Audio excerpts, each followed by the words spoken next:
কারো আইডিয়া আছে বা কি জিনিস এটা?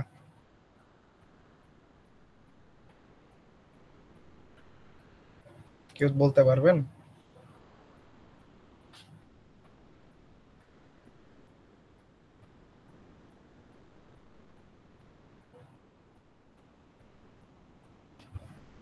কেউ জানেন না অপারেটিং সিস্টেম জিনিসটা কি? এটা কেমন হয়?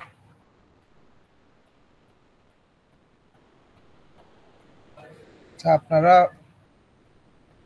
উইন্ডোজের নাম তো শুনছেন, নাকি সেটাও শুনেন নাই? স্যার, ওএস হচ্ছে একটা মানে সেন্ট্রাল প্রোগ্রাম যেটা সিস্টেমের বিভিন্ন জিনিসপত্র ম্যানেজ করে এন্ড অন্যান্য প্রোগ্রামগুলোকে মানে ম্যানেজ করে আর কি। বুকিশ নলেজ, সমস্যা নেই। আমি জাস্ট নর্মালি আপনারা কি জানেন? নর্মালি অপারেটিং সিস্টেম বলতে আমরা যেটাকে বুঝি, এটা কাইন্ড অফ এমন একটা সফটওয়্যার যেটা যারা ইউজার তার হার্ডওয়্যার সৃষ্টি করবে। কারণ কি, ধরেন আপনারা একটা পিসি ইউজ করতেছেন বা ল্যাপটপ ইউজ করতেছেন বা মোবাইল ইউজ, সম্পূর্ণ হার্ডওয়্যার। এখানে মাদারবোর্ড আছে, স্ক্রিন আছে, বিভিন্ন বাটন আছে। তো আমরা তো ডিরেক্ট হার্ডওয়্যারের সাথে ইন্টারাকশন করতে পারি না, বা আমাদের পক্ষে সম্ভব না হার্ডওয়্যারকে ডিরেক্ট ম্যানিপুলেট করা। তো অপারেটিং সিস্টেম এমন একটা ইন্টারফেস ক্রিয়েট করে যার মাধ্যমে আমরা হার্ডওয়্যারের সাথে বা হার্ডওয়্যার ইউজ করতে পারি। কাইন্ড অফ, যদি আমি বুকিশ নলেজ থেকে একটু বাইরে আসি, বুঝতে পারছেন?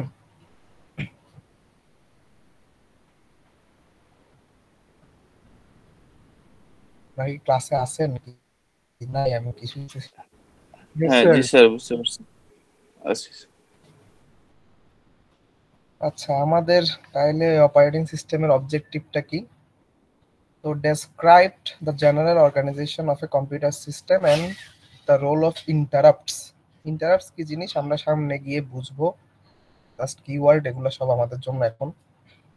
Describe the components in a modern multiprocessor computer, illustrate the transition from user mode to kernel mode, discuss how operating system are used in various computing environments.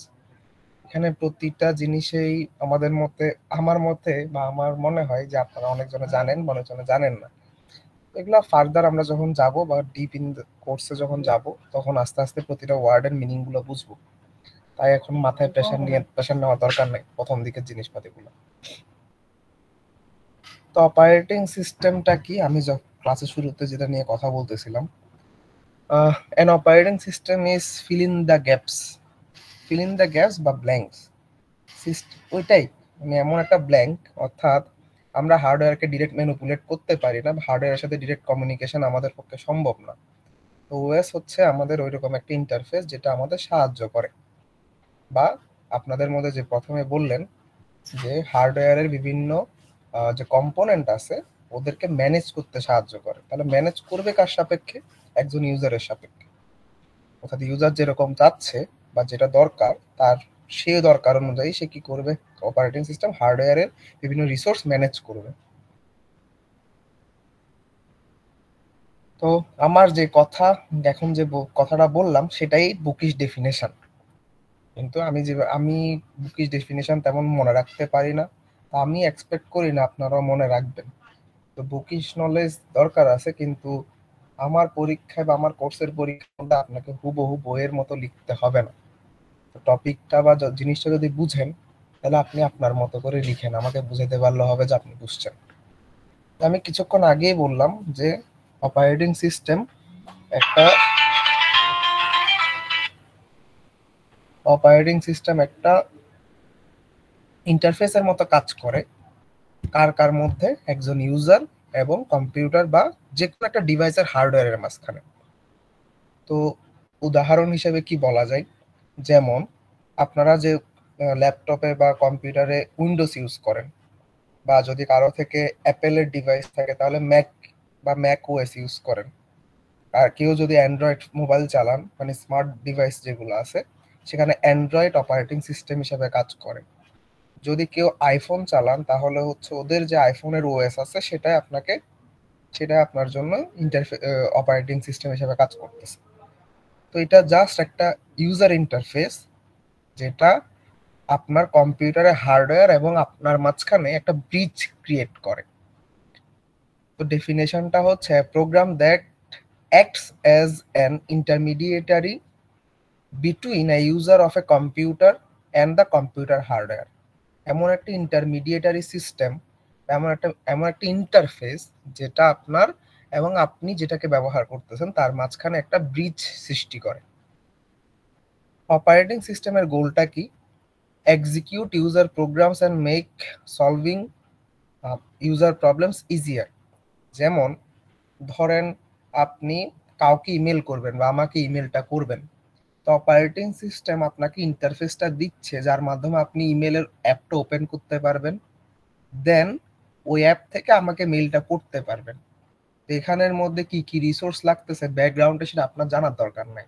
যেমন আপনার টাচ স্ক্রিন যদি হয় তাহলে টাচ স্ক্রিনের অ্যাভেলেবিলিটি বা touch স্ক্রিনটা কিভাবে কাজ করবে, দেন আপনি যেগুলি ইনপুট দিচ্ছেন ইনপুট আউটপুট সে ম্যানেজ করতেছে, দেন আপনি ধরেন সে মেইলটা যে পাঠাবেন কোনো একটা ডেটা ট্রান্সফার হতে হবে, অর্থাৎ ওয়াইফাই সাথে কানেক্ট থাকবেন অথবা মোবাইল ডাটা দিয়ে কানেক্ট থাকবেন, তাহলে ওই রিসোর্সটা ইউজ করতে হবে। অর্থাৎ আমাদের সব মানে বলতে পারেন যত রিসোর্স আছে হার্ডওয়্যারে সেটা আপনার জানার দরকার নাই, কিন্তু আপনাকে সাবলীলভাবে ইউজ যদি করতে হয় তাহলে আপনার একটি ইন্টারফেস সে অপারেটিং সিস্টেম আপনাকে দিবে। Then make the user computer system convenient to use. Simple কথা যে আপনার জন্য ইজি হতে হবে, কনভিনিয়েন্ট হতে হবে। Use the computer hardware in a efficient manner. আপনার র্যাম কতটুকু লাগবে সেটা মিনিমাইজ করে ইউজ করবে সে, যাতে আপনার মানে সমস্যা না হয়। তাহলে অপারেটিং সিস্টেম সম্পর্কে একটা ধারণা পেলেন। তো এবার আসেন কম্পিউটার সিস্টেমের একটা স্ট্রাকচার, আমাদের কি কি থাকে। হার্ডওয়্যার যদি বলেন, যদি হার্ডওয়্যার সম্পর্কে তো আপনারা জানার কথা, কম্পিউটার ফান্ডামেন্টালসে পড়ার কথা, পড়ছেন?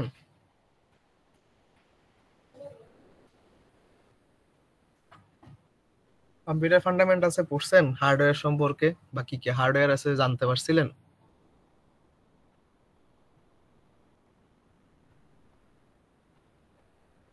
স্যার বা ম্যাডাম কেউ আছেন ক্লাসে? Yes sir. হার্ডওয়্যার সম্পর্কে কি জানেন? একটা ল্যাপটপ হোক, ডেস্কটপ হোক, এদের হার্ডওয়্যার সম্পর্কে আপনি কি জানেন?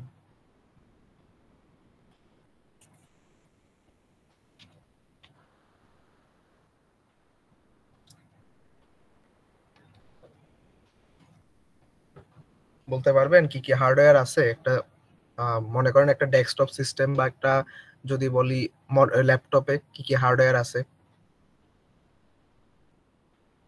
কেউ একজন বলেন। আশা করি সবাই তো জানেন। হ্যাঁ, একটা ল্যাপটপে যেমন কিবোর্ড, মাউস, এখানে ডিসপ্লে, তারপর হচ্ছে হার্ড ডিস্ক, র্যাম, মাদারবোর্ড, সবগুলাই হচ্ছে হার্ডওয়্যার। আচ্ছা, তাহলে তো জানেন। তো তো কথা বলেন, কথা বললে তো অন্তত ক্লাসটা একটু ইন্টারেক্টিভ হয়, বোঝা যায় অন্তত। তাহলে হার্ডওয়্যার সম্পর্কে আমরা জানি যে আমাদের কি কি হার্ডওয়্যার সিস্টেম থাকতে পারে। আপনার এটার কথার বাইরেও অনেক কিছু আছে যেগুলা মানে অনেক মিডিয়েটরি বা অনেক ছোট সাইজের, অনেক মানে এমন কিছু যেগুলো আমরা হয়তো জানি না, যারা ডিজাইন করে তারা বলতে পারে। তো হার্ডওয়্যারকে ম্যানেজ করার জন্য যে ইন্টারফেস সেটা হচ্ছে আমাদের অপারেটিং সিস্টেম। অপারেটিং সিস্টেমের কাজটা simple: controls and coordinates use of hardware among various applications and users. অর্থাৎ যতগুলো অ্যাপ্লিকেশন আপনারা ইউজ করতেছেন, ধরেন আমি বর্তমানে ক্রোম ইউজ করতেছি আমার ল্যাপটপে, তাহলে আমার ক্রোম একটা সফটওয়্যার, তা হার্ডওয়্যারের বিভিন্ন কিছু সে ইউজ করতেছে, ধরেন র্যাম ইউজ করতেছে, সিপিইউ ইউজ করতেছে। কিভাবে ইউজ করবে এবং কেমনে ইউজ করবে আর কতটুকুই বা ইউজ করবে সেটা অপারেটিং সিস্টেম ঠিক করে দিবে।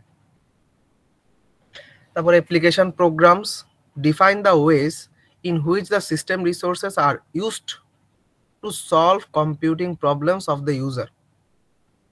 অ্যাপ্লিকেশন প্রোগ্রাম মানে আমাদের ক্ষেত্রে সোজা কথায় বললে বা সোজা বাংলায় বললে আমাদের ক্ষেত্রে যে অ্যাপ আছে অথবা সফটওয়্যার আছে।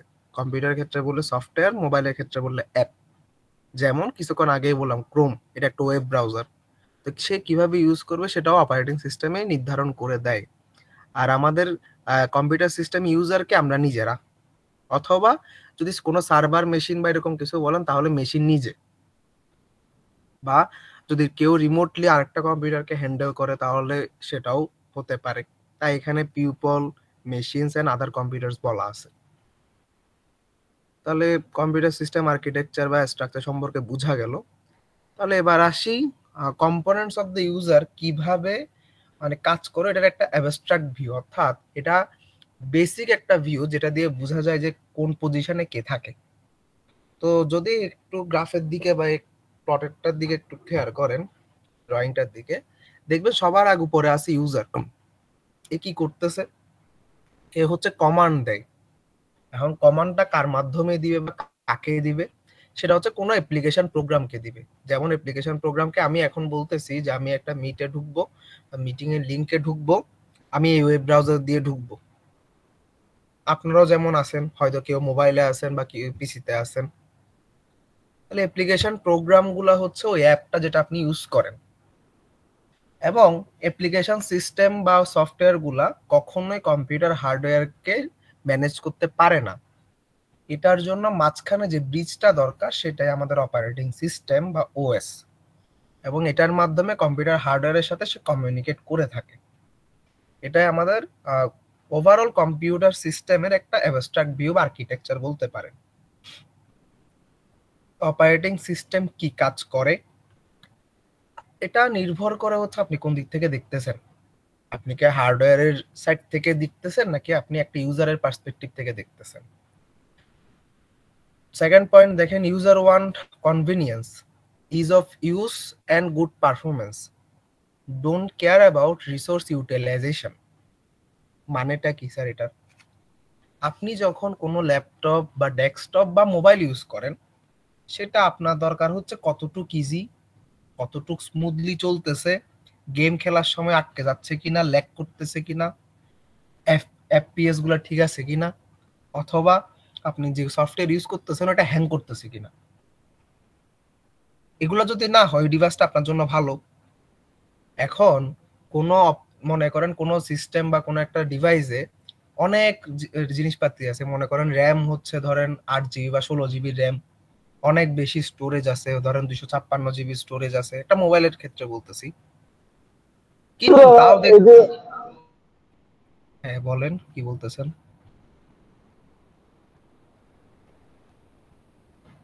কেউ কিছু বলছিলেন স্যার?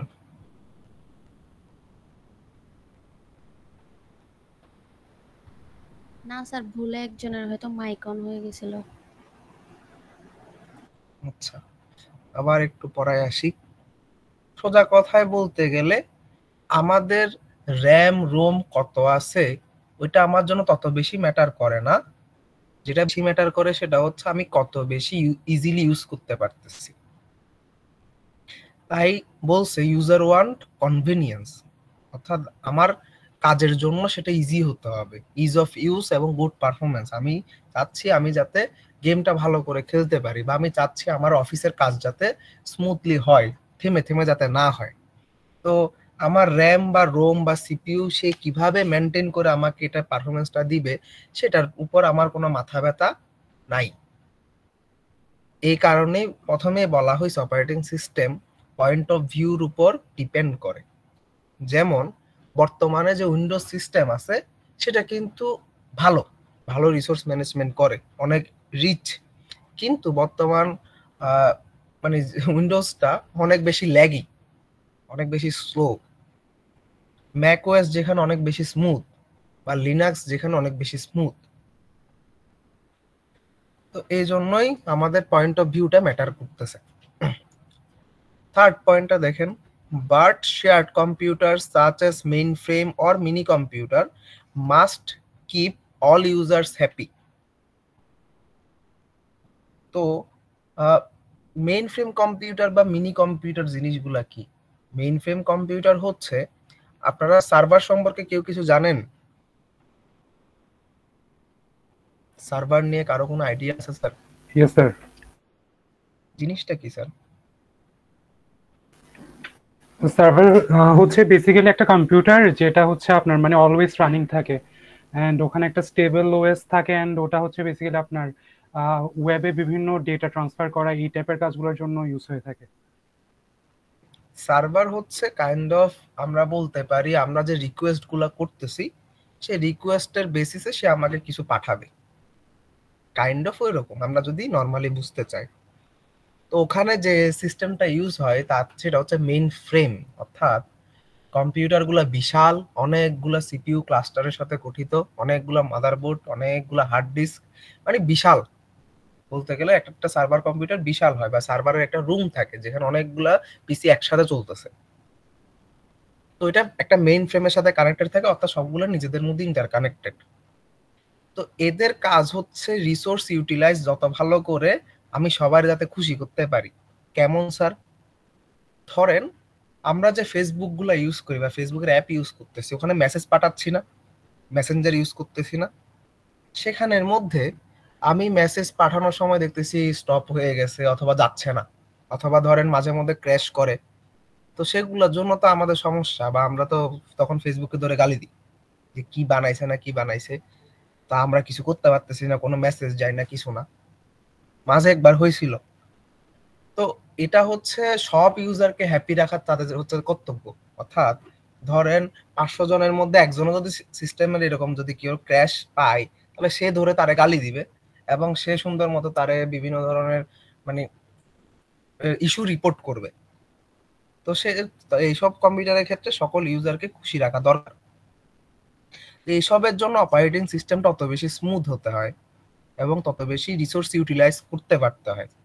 তো দেখবেন বেশিরভাগ সার্ভার কম্পিউটারে লিনাক্স ইউজ করা হয়। লিনাক্স একটা অপারেটিং সিস্টেম, যদি কেউ শুনে থাকেন তাও তো ভালো। তো আমি লিনাক্স একটা এমন একটা সিস্টেম যেটার খুবই লাইট ওয়েট, এবং এরকম মেইন ফ্রেম কম্পিউটারে সব থেকে বেশি যেটা ইউজ হয় সেটা হচ্ছে লিনাক্স। তো operating system is a resource allocator and control program, making efficient use of SW and managing execution of user programs. তো এক্ষেত্রে সেই আগের আমাদের যে সংজ্ঞাটা ছিল ওইটাই আসছে। তো অপারেটিং সিস্টেম কি? আমাদের রিসোর্স অ্যালোকেট করা, কতটুকু লাগবে এবং কিভাবে সে ইউজ করবে, এবং প্রোগ্রাম যতটুকু অ্যালট করা হয়েছে, যতটুকু রিসোর্স ওকে দেওয়া হয়েছে একটা প্রোগ্রামকে, সেটাকে এফিশিয়েন্টলি ইউজ করে আমার ইউজারের জন্য আমার এক্সিকিউশনগুলো করা, সেটাই হচ্ছে অপারেটিং সিস্টেমের কাজ। User Users of dedicated systems such as workstation have dedicated resources, but frequently use shared resources from server.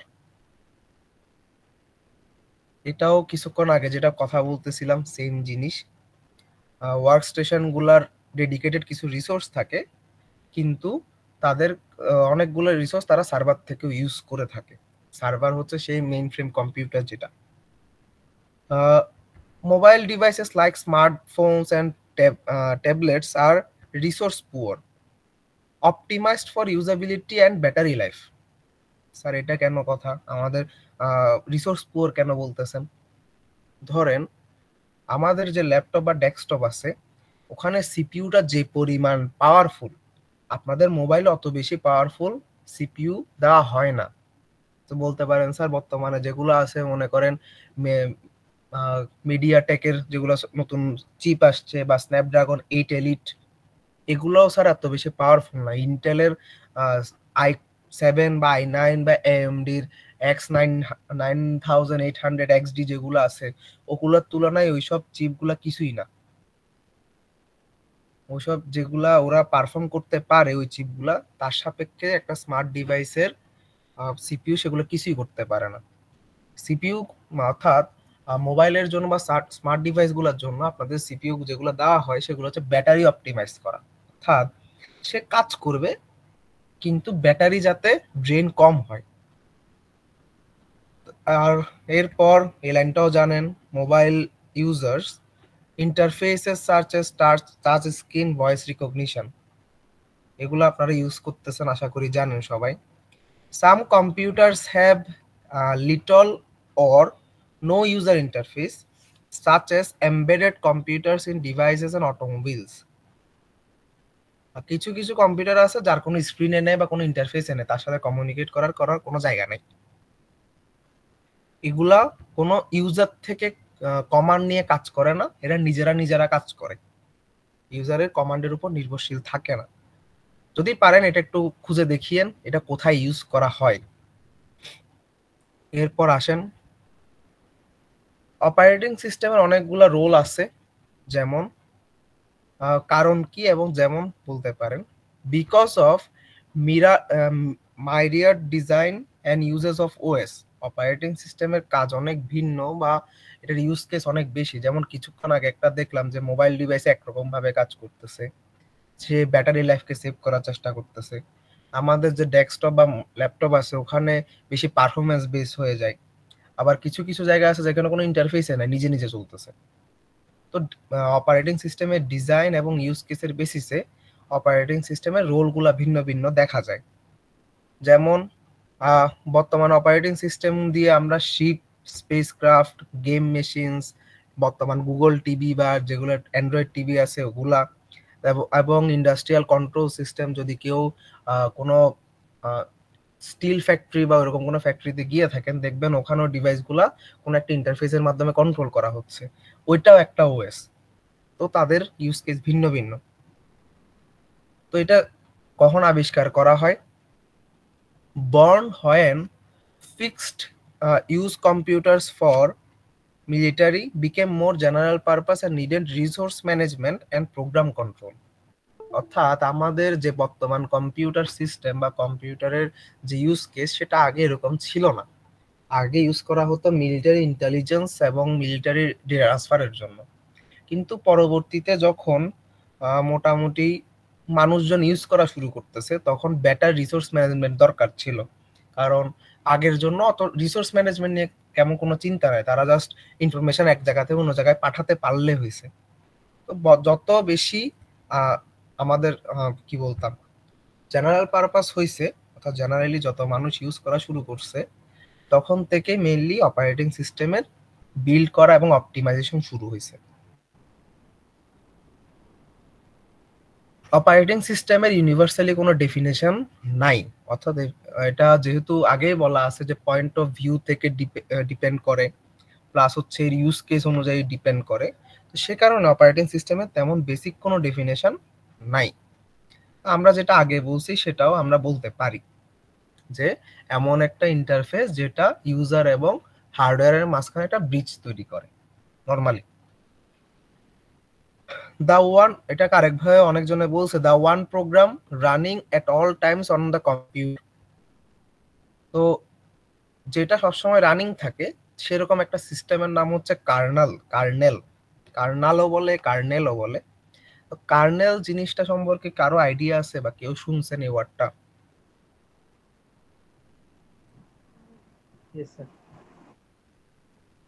একটু যদি কি জানেন এটা সম্পর্কে, কার্নেল সম্পর্কে কি জানেন?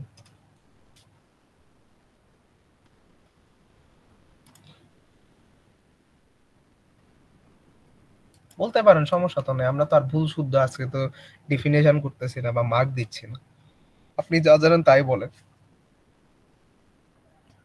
স্যার কার্নেল হচ্ছে মানে ওএস এর যে কোর জিনিসটা, মানে ওটা হচ্ছে কার্নেল। আমরা যে রিসোর্স ম্যানেজমেন্টের কথা বললাম এগুলো হচ্ছে ওএস মানে কার্নেলের থ্রু করে থাকে, মানে হার্ডওয়্যারের সাথে ইন্টারফেসিংটা। হ্যাঁ, আপনি যে লাস্ট ওয়ার্ডটা বললেন ওইটাই মেইনলি, অর্থাৎ হার্ডওয়্যার ইন্টারফেসিং। অপারেটিং সিস্টেম হার্ডওয়্যারের সাথে কমিউনিকেট করার জন্য যে টুলটার ইউজ করে সেটা হচ্ছে কার্নেল।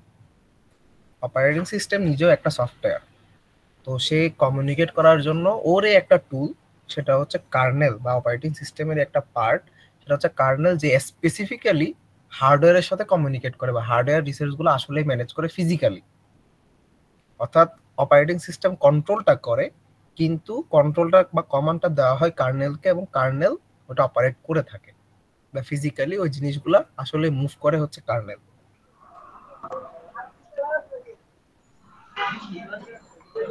স্যার কিছু বলবেন?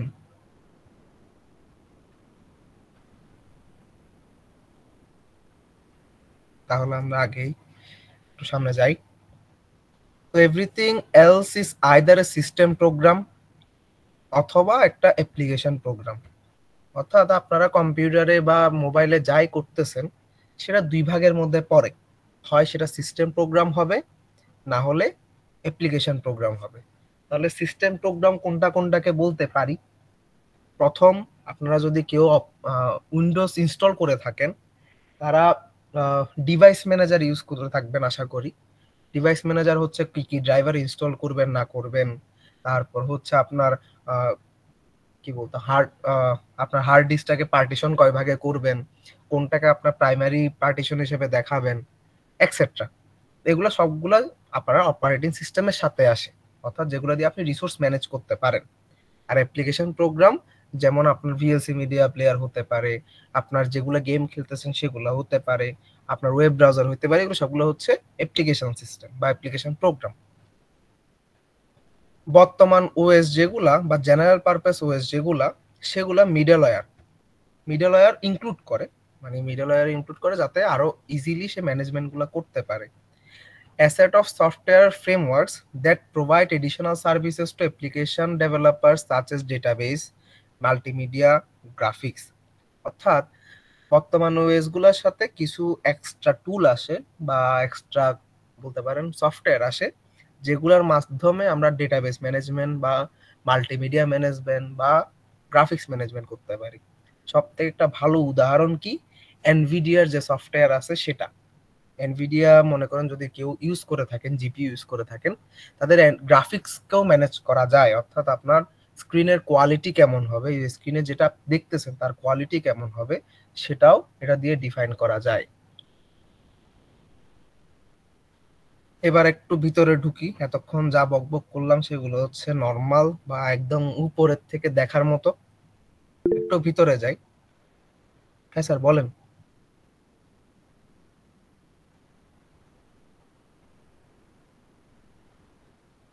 হ্যান্ড রেজ করলেন স্যার, বলেন কি বলবেন। তাসদিক, রাইট?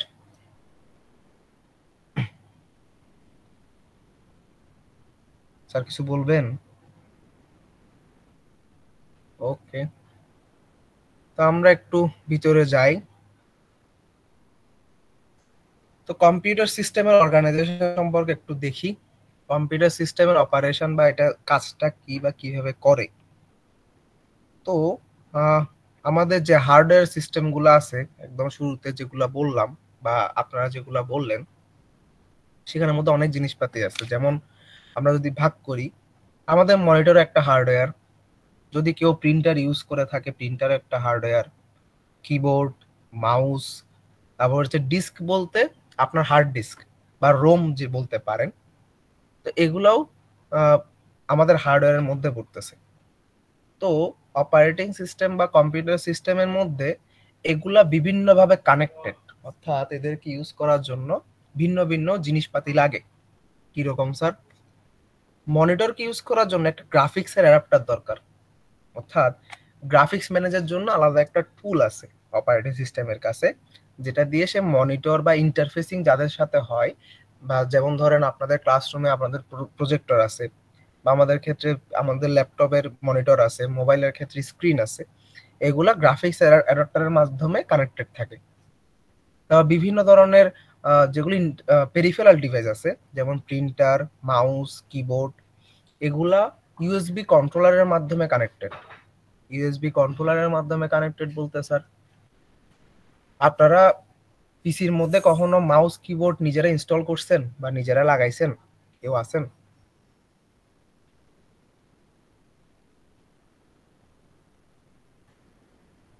কেউ লাগান নাই স্যার? আপনাদের তো লাগানোর কথা, হার্ডওয়্যার নিয়ে তো আপনাদের কাজ বেশি হয়।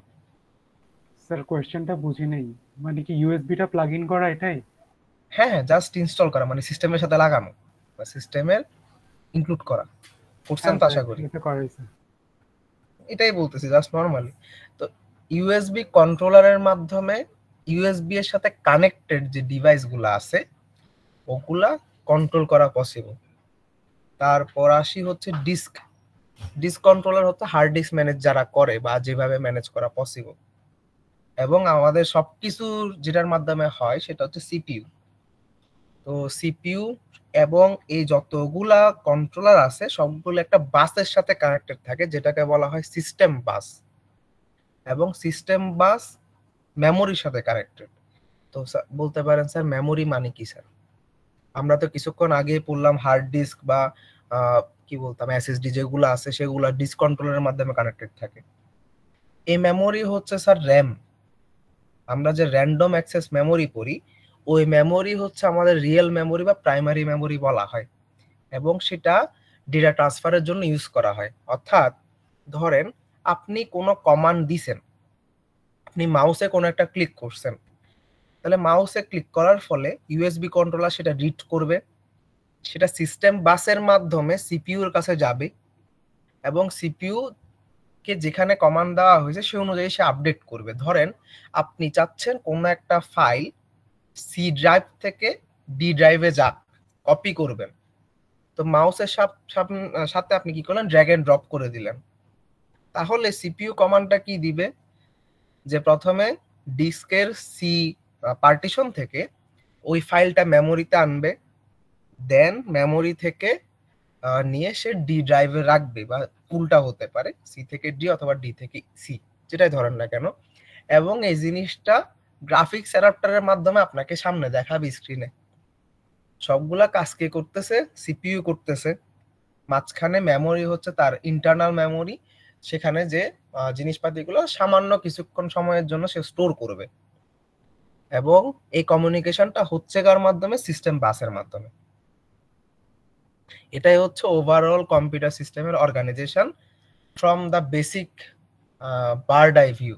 একদম দূর থেকে দেখতেছেন দেখতে কেমন হয়, এগুলা আসলে কেমন হয় সেটা আপনারা দেখবেন হচ্ছে কম্পিউটার আর্কিটেকচার যে কোর্সটা আছে আপনাদের সামনে, সামনে না আপনাদের 8 সেমিস্টারে মনে হয়, সেমিস্টারের কোন সেমিস্টার আমার মনে নেই।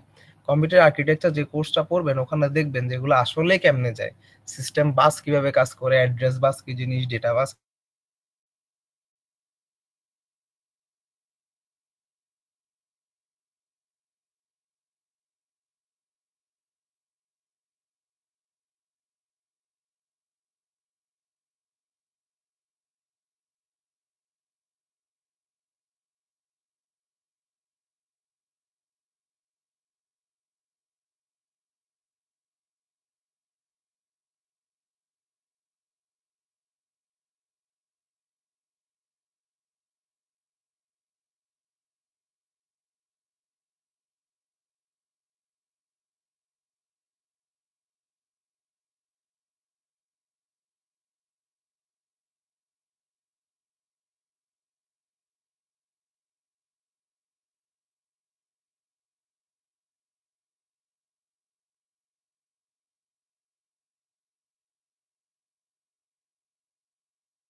স্যার আপনারা কি বুঝতেছেন নাকি সবগুলো মাথার উপর দিয়ে চলে যাচ্ছে?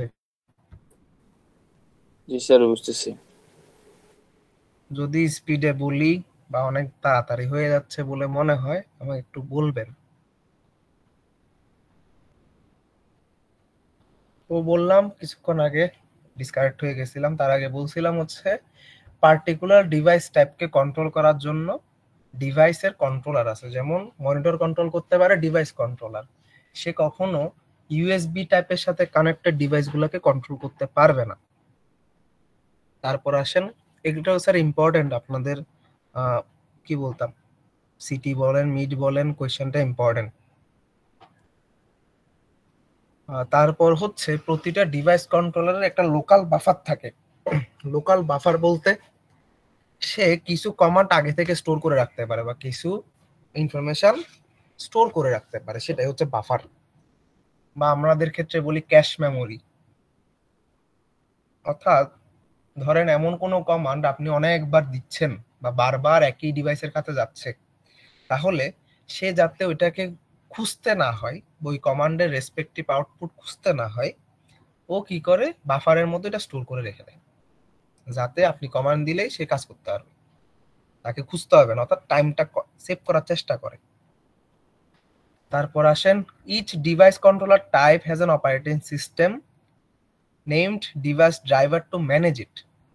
আমি যখন কিছুক্ষণ আগে একটা উদাহরণ দিচ্ছিলাম, আমি আপনাদের একটা কথা বলছিলাম যে ডিভাইস ড্রাইভার বা ড্রাইভার ম্যানেজমেন্ট একটা সফটওয়্যার অপারেটিং সিস্টেমের সাথে আসে। যেমন আপনারা যদি খেয়াল করেন, আপনারা ধরেন কোনো একটা নতুন কম্পোনেন্ট আপনার পিসির সাথে অ্যাড করছেন, অনেক সময় সে পিসি বা আপনার যে সিস্টেম আছে সেটাকে রেকগনাইজ করতে পারে না, আপনার সেই ডিভাইসটাকে রেকগনাইজ করতে পারে না, তখন আপনাদের ডিভাইস ড্রাইভার ইনস্টল করা লাগে ওর করেসপন্ডিং। বর্তমানে করা লাগে না, আগে করা লাগতো। যদি কেউ উইন্ডোজ এক্সপি বা সেরকম কিছুর সাথে পরিচিত থাকেন, সেখানের মধ্যে অনেক সময় এরকম হতো, কারণ আমাদের ওএস এর কাছে ওর সাথে কমিউনিকেট করার জন্য ডিভাইস ড্রাইভারটা নাই, ওই কারণে তাকে রেকগনাইজ করতে পারতো না। সাথে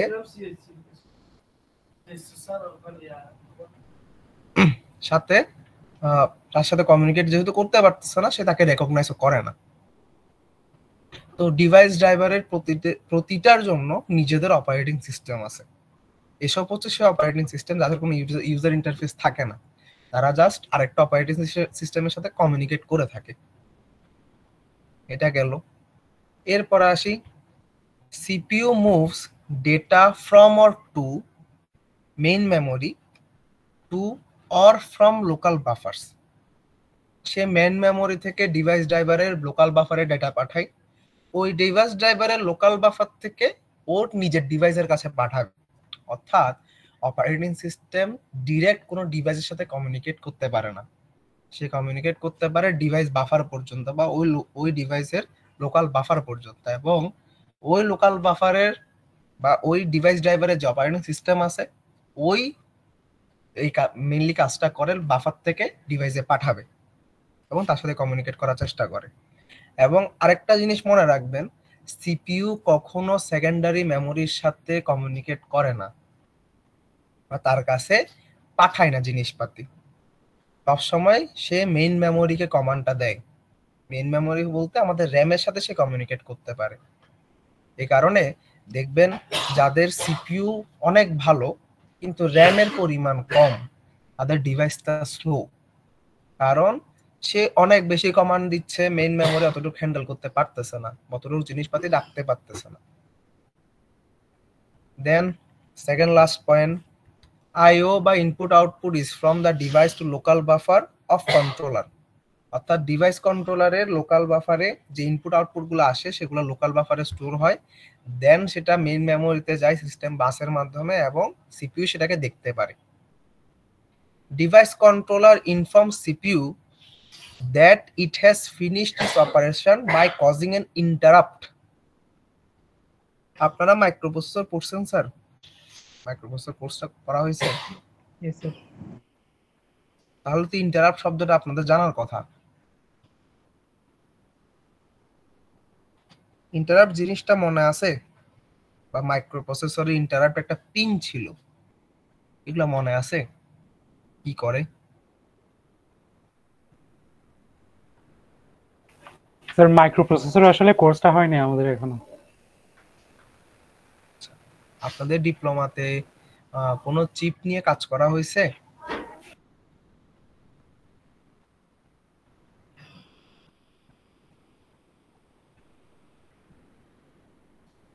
আচ্ছা, আমি ধরে নিলাম আপনাদের করেন নাই, আপনারা করা হয় নাই। ইন্টারাপ্ট হচ্ছে কাইন্ড অফ একটা সিগন্যাল। এই সিগন্যালটা পেলে সিপিইউ বুঝে যে ওই ডিভাইস কন্ট্রোলার বা ওই ডিভাইসটা কাজটা শেষ করছে, এখন আমার পরবর্তী কাজটা করা লাগবে এটা নিয়ে। যদি মনে রাখতে চান এভাবে মনে রাখেন, interrupt is a kind of signal that tends or that tells the CPU that that device has completed his work or its work, kind of that. এটা গেল। এবার ওই ফাংশন যেটি ইন্টারাপ্ট সেটা সম্পর্কে ভিতরে যাই। Interrupt transfer controls to the interrupt service routine generally through the interrupt vector, which contains the addresses of all service routines. Interrupt architecture must have the address of interrupted instruction. আমি একটু পড়ে যাই, দেন আমি আপনাদেরকে বোঝাচ্ছি এর মানেটা কি। A trap or execution is a software generated interrupt caused either by an error or an user request. An operating system is interrupt driven. একটা একটা করে এবার আসি। প্রথমে বলা হচ্ছে যে ইন্টারাপ্ট ট্রান্সফার করে, কন্ট্রোলকে ট্রান্সফার করে থ্রু দ্য ইন্টারাপ্ট ভেক্টর। অর্থাৎ যে বললাম যে ইন্টারাপ্ট একটা পিন থাকে, ও কিছু ডেটা পাঠায় বা ভেক্টর পাঠায় এবং তার মাধ্যমে সে জানান দেয় যে কোন কোন সার্ভিসগুলা কাজ করছে। ধরেন আপনি কিবোর্ডে একটা কি প্রেস করলেন, তাহলে সে সিপিইউ কে জানান দিবে যে ইউএসবি কন্ট্রোলার যে আছে সে জানান দিবে যে কিবোর্ডে একটা কি প্রেস হয়েছে এবং কোন কি প্রেস হয়েছে সেটা সহ সে একসাথে বলে দিবে এবং সে পুরাটা ইনফরমেশন একটা ইন্টারাপ্ট ভেক্টরে থাকে। Interrupt architecture must save the addresses of interrupted instruction. অর্থাৎ এই যে বললাম কি এর ইনফরমেশনটা থাকবে সেখানে অ্যাড্রেস সহ থাকে, অর্থাৎ কোন কি আছে, কিগুলো সবগুলো অ্যাড্রেস দ্বারা ম্যাপ করা বলতে গেলে। তো অ্যাড্রেস গুলোও পাঠাতে হয়, না হলে সিপিইউ কাজ করবে কিভাবে। সেজন্য সে ওই ফ্যাক্টরের মাঝখানে সবগুলা জিনিস একসাথে করে পাঠায়। এবং বর্তমান যে অপারেটিং সিস্টেম সবগুলা এই ইন্টারাপ্ট ড্রিভেন, অর্থাৎ কোন একটা ইন্টারাপ্ট হবে দেন ওর করেসপন্ডিং কাজটা করবে। যেমন আপনি যদি মাইক্রোসফট ওয়ার্ড ওপেন করেন, বসে থাকলেন, তো কম্পিউটারতে নিজে নিজে আপনাকে লিখে দিবে না, আপনি কিবোর্ডে কিছু একটা টাইপ করবেন এবং সেটা স্ক্রিনে দেখতে পাবেন। এটাই হচ্ছে ইন্টারাপ্টের কাজ। আপনি প্রথমে মাউস দিয়ে ক্লিক করলেন যে এটা ওপেন করো, সে সফটওয়্যারটা ওপেন করে দিল, দেন কিবোর্ডে কিগুলো চাপলেন এবং প্রতিটা কি স্ট্রোক এক একটা ইন্টারাপ্ট হিসেবে কাজ করবে এবং বলবে যে এই কিটা চাপ দেওয়া হয়েছে, সেটা মনিটরে শো করো এবং সিপিইউ ওই কাজটা আপনাকে করে দিবে। এবং এভাবে অপারেটিং সিস্টেমগুলো রিসোর্স ম্যানেজ এবং আপনাকে আপনার চাওয়া মোতাবেক কাজটা করে দেয়। তারপর থার্ড একটা পয়েন্ট ছিল, a trap or exception is a software generated interrupt. Trap or exception বলতে এমন কোন একটা কাজ হয়েছে যেটা সিপিইউ এক্সপেক্ট করতেছে না বা যেটা আপনার সিস্টেমে চাইতেছে না। যেমন ধরেন সব থেকে সোজা কথা যদি আমি বলি, কোন একটা ডিভিশন করার সময় আপনি 0 দ্বারা ডিভাইড করে দিয়েছেন, এটা তো কোনো ভ্যালু আসবে না বা কোনো রিটার্ন বা আউটপুট কিছু পাবেন না, তাহলে সে একটা এক্সেপশন জেনারেট করে এবং সিপিইউ কে বলে যে এই কাজটা স্যার করিয়েন না। তো a trap or exception is a software generated interrupt caused either by an error or a user request. এমন অনেক সময় হয় যে আপনি সফটওয়্যার রান করতেছেন, মাঝখানে কেটে দিয়েছেন, মানে আমি চাইতেছি না এটা কাজটা হোক বা সফটওয়্যারটা ওপেন হোক, অর্থাৎ আপনার রিকোয়েস্টে একটা এক্সেপশন সে জেনারেট করছে যে এই কাজটা করিয়েন না। এটাই হচ্ছে আমাদের ইন্টারাপ্ট জিনিসটা কি। এখানে একটা টাইমলাইন দেওয়া আছে, এটা যদি স্যার এটা অলরেডি শেয়ার করা আছে আপনাদের ক্লাসরুমে, যে স্লাইড নামক ম্যাটেরিয়াল দেওয়া আছে সেখানের মধ্যে অলরেডি দেওয়া আছে 10টা স্লাইড দিছি আমি ক্লাসরুমে, ওটা একটু চেক করিয়েন। এটা স্লাইডের নাম হচ্ছে চ্যাপ্টার 1 বা CH1। এই গ্রাফটা যদি একটু খেয়াল করেন আপনারা আশা করি বুঝবেন যে কিভাবে একটি ইন্টারাপ্ট কাজ করে। দেখেন এখানে দুইটা লাইন আছে, গ্রিন লাইন আছে। উপরের অংশটা হচ্ছে সিপিইউ এর জন্য, নিচেরটা হচ্ছে ইনপুট আউটপুট ডিভাইসের জন্য। যদি লাইনটা এই প্রথম লাইনটা উপরের দিকে থাকে মানে হচ্ছে সেই ইউজার প্রোগ্রাম নিয়ে কাজ করতেছে, এবং যদি নিচের দিকে চলে যায় অর্থাৎ সেই ইন্টারাপ্টকে প্রসেস করতেছে, সিপিইউ আপনার যে ইন্টারাপ্ট করছেন সেটা প্রসেস করার চেষ্টা করতেছে। ইনপুট আউটপুট ডিভাইসের ক্ষেত্রে যদি উপরে থাকে লাইনটা, মানে হচ্ছে সে আইডিয়াল, কোনো কাজ হচ্ছে না। আর যদি নিচে থাকে সেটা হচ্ছে ট্রান্সফারিং, অর্থাৎ আপনার যে ইন্টারাপ্টটা আপনি করছেন সেটা সে সিপিইউ কে ট্রান্সফার করতেছে। তাহলে প্রথমের দিকে লক্ষ্য করেন, উপরে আসেন। সিপিইউ প্রথমে নরমালি কোনো কাজ নাই তার, বসে আছে, ইউজার প্রোগ্রামকে করতেছে, কোনো ইন্টারাপ্ট হয় নাই। কিছুক্ষণ পর আপনি একটা রিকোয়েস্ট করলেন, যে হয় আপনি একটা ধরেন মাউসকে ক্লিক করলেন, তাহলে এই মাউস যখন ক্লিক হয়েছে সে আইডল স্টেট থেকে ট্রান্সফারিং স্টেটে চলে গেছে, অর্থাৎ সেই রিকোয়েস্টটা এখন সিস্টেম বাসের মাধ্যমে সিপিইউ কে পাঠাচ্ছে। সে সিপিইউ কে পাঠালো, এই পর্যায়ে এসে শেষ। দেখেন এই পর্যায়ে এসে ট্রান্সফার ডান। এবং দেখবেন সামান্য কিছু সময়ের জন্য সিপিইউ কোনো ধরনের কিছু বলতেছে না বা কিছু করতেছে না, বা কোনো লাইনের বোঝা যাচ্ছে না যে সে ইন্টারাপ্ট প্রসেস করছে কিনা। এই সময়টার জন্য সে ইন্টারাপ্টটা মানে ক্যাচ করে এই জায়গায় এসে।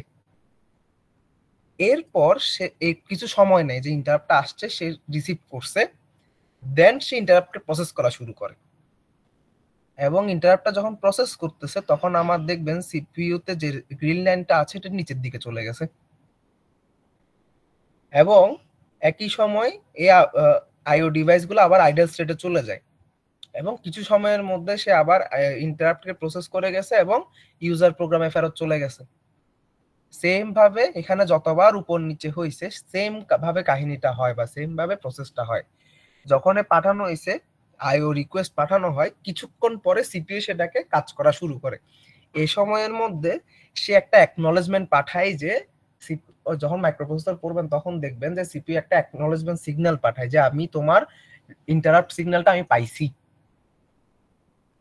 এটা বোঝানোর জন্য সে একটা অ্যাকনলেজমেন্ট সিগন্যাল পাঠায়। ওই সময়টার জন্য এই সামান্য ডিলেটা দেখা যায় সাধারণত। গ্রাফটা বোঝা গেছে স্যার?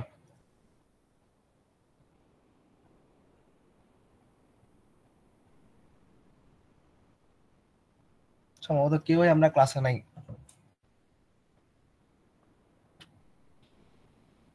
আচ্ছা স্যার। আছি স্যার। গ্রাফটা বুঝছেন ইয়েস স্যার, নাকি মাথার উপর দিয়ে? কিছুটা। কিছুটা বলতে কোন জায়গায় প্রবলেম হচ্ছে? স্যার একবার একটু রিক্যাপ করলে ভালো হয়। আচ্ছা, সোজা কথায় বললে, যদি লাইনটা উপরের দিকে থাকে তাহলে সে আইডল স্টেটে আছে, অর্থাৎ কোনো কাজ করতেছে না। যদি লাইনটা নিচের দিকে যায় তখনই সে কোনো একটা কাজ করতেছে। প্রথম দিকে সিপি ইউজার প্রোগ্রাম রান করতেছে, সে কোনো ধরনের ইন্টারাপ্ট কারো থেকে পায় নাই। আপনারা কি করলেন, এর মাঝখানে একটা কিবোর্ডে কি চাপ দিলেন বা মাউস একটা ক্লিক করলেন, আইওর একটা রিকোয়েস্ট গেল তার কাছে।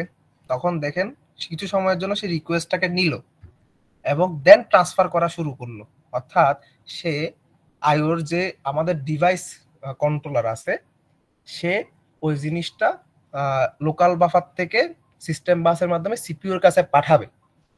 এবং সিপিইউ যেহেতু একটু দূরে, একটু টাইম লাগে বা কিছু সময় লাগে, যেহেতু ভেক্টরটা বড় হয়, ইন্টারাপ্ট ভেক্টরটা, ওটা একটা সময় পর্যন্ত সে পাঠালো।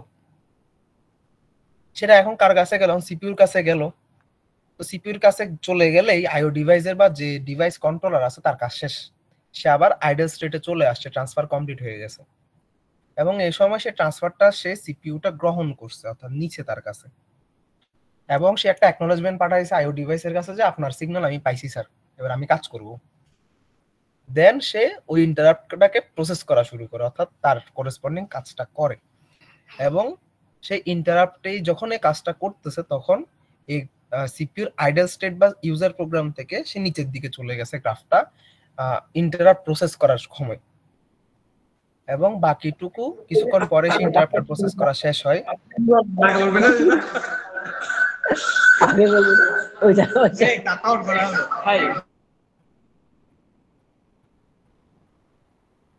স্যার আপনাদের এইগুলোর কারণে অনলাইনে ক্লাস নেওয়া বারণ, এটা জানেন?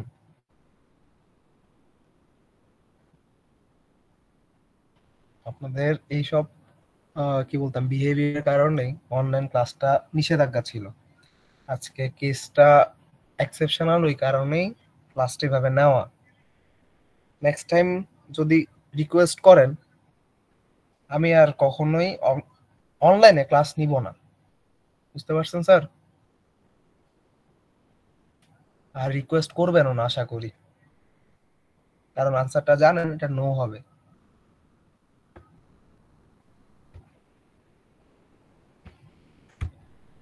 এই গ্রাফটার বাকি অংশ সেম।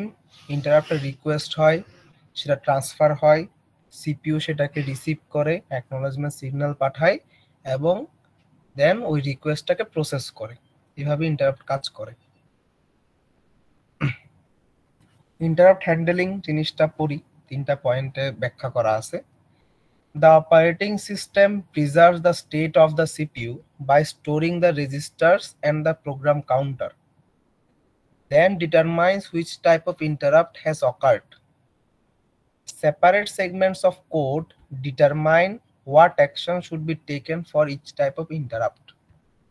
যখন ইন্টারাপ্টটা করা হয়, সে একটা ইন্টারাপ্ট ভেক্টর পাঠায় সিপিইউ কে, কোন একটা ডিভাইস কন্ট্রোলার। তো সে অবস্থায় তো সিপিইউ আগের যেটা অবস্থা ছিল, অপারেটিং সিস্টেম কি করে, যখন একটা ইন্টারাপ্ট আসে সিপিইউর আগের অবস্থার একটা ভেক্টর সে সেভ করে রাখে। কারণ কি, কিছুক্ষণ আগে যদি এটা দেখেন, সে ইন্টারাপ্টকে হ্যান্ডেল করার পর আবার নিজের স্টেটে চলে গেছে, তাহলে নিজের স্টেটটা যদি সে মনে রাখতে না পারতো, তাহলে নিজের স্টেটে যাবে কেমনে? সে তো সারা জীবন এখানে পড়ে থাকতো। এই কারণে সে একটা স্টেট প্রিজার্ভ করে রাখে, অপারেটিং সিস্টেম একটা স্টেট প্রিজার্ভ করে, যে সিপিইউ আগে কোন অবস্থায় ছিল সেটা কোথায় রেজিস্টার করে বা কোথায় স্টোর করে। কিছু রেজিস্টার থাকে, যদি সামনে পড়বেন এক্স, বিএক্স, সিএক্স, ডিএক্স, এরকম কিছু রেজিস্টার থাকে সিপিইউর সাথে, মানে যেখানে বিভিন্ন ধরনের ইনফরমেশন স্টোর করে রাখা যায়। সো সে সব রেজিস্টারে সেগুলো ইউজ করে এগুলা সেভ করে রাখার জন্য। দেন ওই যে ইন্টারাপ্ট ভেক্টর তার কাছে আসছে, সে সেখান থেকে ডিটারমাইন করে যে ইন্টারাপ্টটা কিসের। এটা কি মাউস থেকে আসছে, না কিবোর্ড থেকে আসছে, নাকি প্রিন্টার থেকে আসছে। এরকম ভিন্ন ভিন্ন ইন্টারাপ্টের জন্য ইন্টারাপ্ট ভেক্টরটা ভিন্ন ভিন্ন হয়, এবং তার মধ্যে ওই ইন্টারাপ্ট ভেক্টরের মধ্যে সবগুলা ইনফরমেশন থাকে, এবং সে অনুযায়ী সিপিইউ সিদ্ধান্ত নেয় যে কি করবে বা কি কাজ তাকে করতে হবে ইন্টারাপ্টে হ্যান্ডেল করার জন্য। এই জিনিসটাই থার্ড টাইমে লিখছে যে সেপারেট সেগমেন্টস অফ কোড, অর্থাৎ একটা ইন্টারাপ্ট ভেক্টরে অনেকগুলো সেগমেন্ট থাকে। মাইক্রোপ্রসেসর পড়ার সময় পড়বেন এই জিনিসপাতিগুলা, এবং প্রতিটা সেগমেন্ট ডিটারমাইন করে দেয় যে কি অ্যাকশন নিতে হবে। মনে করেন আপনি কিবোর্ডে কি প্রেস করছেন, তাহলে কোডের একটা অংশ থাকবে বলবে যে এটা কিবোর্ড থেকে আসছে, ওই ইন্টারাপ্ট ভেক্টরে আরেকটা অংশ থাকবে যে এটা কোন কিটা প্রেস করছিল সে, এবং আরেকটা অংশ থাকবে যে সে কি করতে হবে। কি করতে হবে সেটা মেইনলি সিপিইউ সিদ্ধান্ত নেয়। এখানের মধ্যে মূলত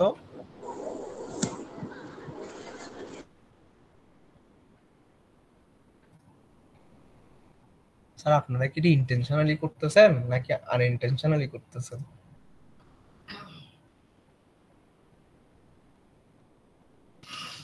স্যার এটা আপনার ওই দিক থেকে সবগুলা অফ করা যায় না, এখানে কেউ কেউ হয়তো বা ভুল মিস্টেক করতেছে মনে হয়। সমস্যা হচ্ছে আমি যতক্ষণ অফ করবো ততক্ষণ, এরপরে কন্ট্রোলটা ঠিকই আপনাদের কাছে চলে যায়।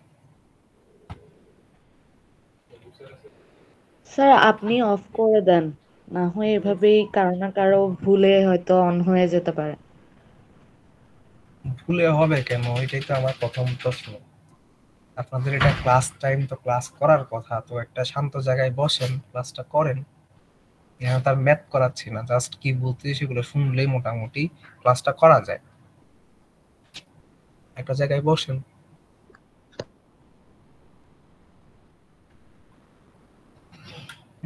বলতেছিলাম কি, তো কোডের ভিন্ন ভিন্ন অংশ আছে, ভিন্ন ভিন্ন অংশ দিয়ে আমাদের সিপিইউ সিদ্ধান্ত নেয় যে কি কাজ করতে হবে। এটা গেল। এখানে আরেকটা ফ্লোর চার্ট দিল। আমি এখন পর্যন্ত যা বলছি মোটামুটি সেটা এখানে আবার বলছে। দেখেন প্রথমে হচ্ছে ডিভাইস ড্রাইভার ইনিশিয়েট আইও, যে ইনিশিয়েট করছে বলতে কোন একটা কমান্ড আপনি দিছেন আইও দিয়ে।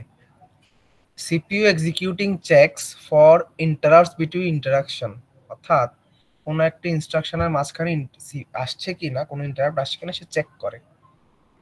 দেন যদি সে এই চেকের মাঝখানে যদি দেখে যে ইন্টারাপ্ট আসছে, তাহলে সে এই সিপিইউর কন্ট্রোলটাকে ইন্টারাপ্ট হ্যান্ডলারের কাছে পাঠায় দেয়। ওই ইন্টারাপ্ট হ্যান্ডলার যে ইন্টারাপ্ট ভেক্টর আসছে তাকে প্রসেস করবে এবং সে ইন্টারাপ্ট থেকে ব্যাক করবে, এন্ড দেন সে আবার ওই যে অপারেটিং সিস্টেম আগের স্টেটটাকে স্টোর করে রাখছিল ওই অবস্থায় সে আবার ফেরত যাবে। এবং যদি একটু ডান পাশে দেখেন, এই যে এক্সিকিউট হচ্ছে জিনিসটা কিভাবে হয়, বা ডিভাইস ড্রাইভার যে আইওটাকে ইনিশিয়েট করছে, তখন বিভিন্ন আইও কন্ট্রোলারের যেগুলা ডিভাইস ড্রাইভার আছে ওরা ইনিশিয়েট হয় এবং সে ডিভাইস থেকে ইনপুট বা আউটপুট গুলা নিয়ে থাকে। আশা করি ফ্লো চার্টটা বুঝতে পারছি সবাই।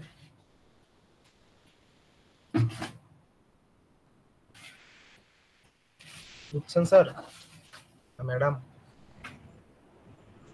জি স্যার। না বুঝলে বলেন, আমি আবার স্যার, বলবো, এটা কোনো সমস্যা না। স্যার ইনিশিয়েটস আইওর পরে যেটা আছে ওটা বলি। কোনটা, 3 নাম্বার পয়েন্টটা হ্যাঁ স্যার, নাকি এটা? স্যার 3 নাম্বারটা। 3 নাম্বারটা হচ্ছে যখন আইও ডিভাইস ইনিশিয়েট হয়, তখন ইনিশিয়েট মানে কি, সে কাজ করার জন্য রেডি। সোজা কথা বলতে গেলে সে কাজ করার জন্য রেডি হয়েছে, মানে আইও মানে হচ্ছে ইনপুট আউটপুট, অর্থাৎ সে ডিভাইস থেকে ইনপুট নিতে পারবে অথবা আউটপুট দেখাইতে পারবে। তো এই জিনিসটা এখানে লিখছে যে সে ইনপুট এবং আউটপুটের জন্য রেডি, অথবা কোনো একটা এরর আসছে যার কারণে আমার ইন্টারাপ্টটা দেওয়া লাগতেছে। ধরেন হতে পারে আপনি যে ক্লিকটা করছেন ওই ক্লিকটা ঠিক মতো হয় নাই, বা এমন একটা জায়গায় ক্লিক করছে যেটা আপনাদের বর্তমান রানিং পজিশনকে অফ করে দিতে চাইতেছে, সে একটি এরর জেনারেট করছে কারণে। একটা উদাহরণ কি রকম, কিছুক্ষণ আগে আমি একটা বলছিলাম কোনো একটা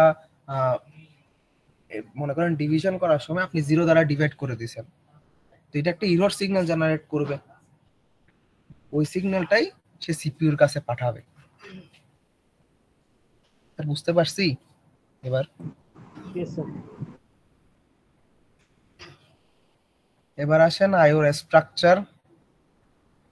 আইও বা ইনপুট আউটপুট হ্যান্ডলিং এর জন্য দুইটা মেথড আছে। প্রথমটা হচ্ছে after input output starts, control returns to user program only upon IO completion.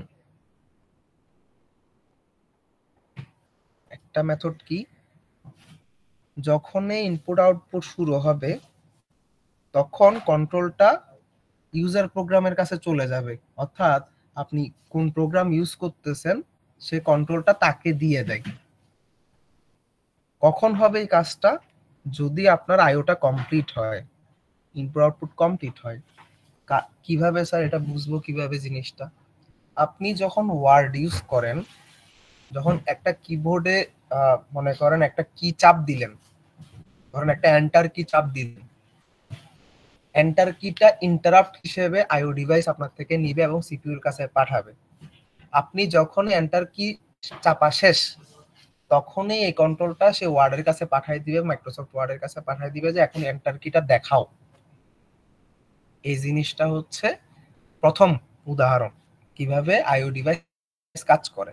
আরেকটা হচ্ছে after IO starts, control returns to the user program without waiting for IO completion. একটা করে না, জাস্ট আইও স্টার্ট হলে সেই ইউজার প্রোগ্রামের কাছে পুরোটা পাঠিয়ে দিবে। সেটা কি রকম, ধরেন আপনার এমন হতে পারে কোনো কিছু রেকর্ড করতেছেন বা ভিডিও রেকর্ড করতেছেন, সেসব ক্ষেত্রে পুরাটা ইউজার প্রোগ্রামের কাছে কন্ট্রোলটা পাঠিয়ে দিতে হয় যাতে ওই ইউজার প্রোগ্রাম রিসোর্স ইউজ করে ওগুলা কাজ করতে পারে, কারণ দুইটা সাইমultaneously রান হতে হয়। তো সেরকম একটা উদাহরণ হচ্ছে আপনাদের ভয়েস রেকর্ডিং বা সেরকম জাতীয় জিনিসপাতি।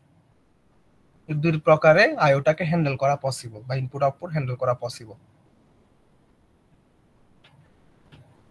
তো একটা আসেন প্রথমটা, এটা কিভাবে এক্সিকিউট হয়।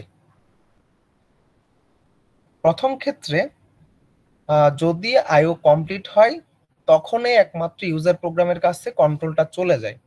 তো এটা কিভাবে কাজ করে, প্রথমে wait instruction idles the CPU until next interrupt, অর্থাৎ নতুন যতক্ষণ পর্যন্ত আরেকটা ইন্টারাপ্ট আসতেছে সিপিইউটাকে সে মানে ওয়েটিং স্টেটে পাঠিয়ে দিবে, সেখানে কোনো এক্সিকিউট হবে না এবং ওয়েট লুপটা চালু হয়। দেন at most one IO request is outstanding at a time, no simultaneous IO processing, অর্থাৎ সে একটা রিকোয়েস্ট নাই ওয়েট করে বসে থাকে, সে সেকেন্ড আরেকটা আইও আসুক বা না আসুক ওই সময় তাকে অ্যাকসেপ্ট করে না।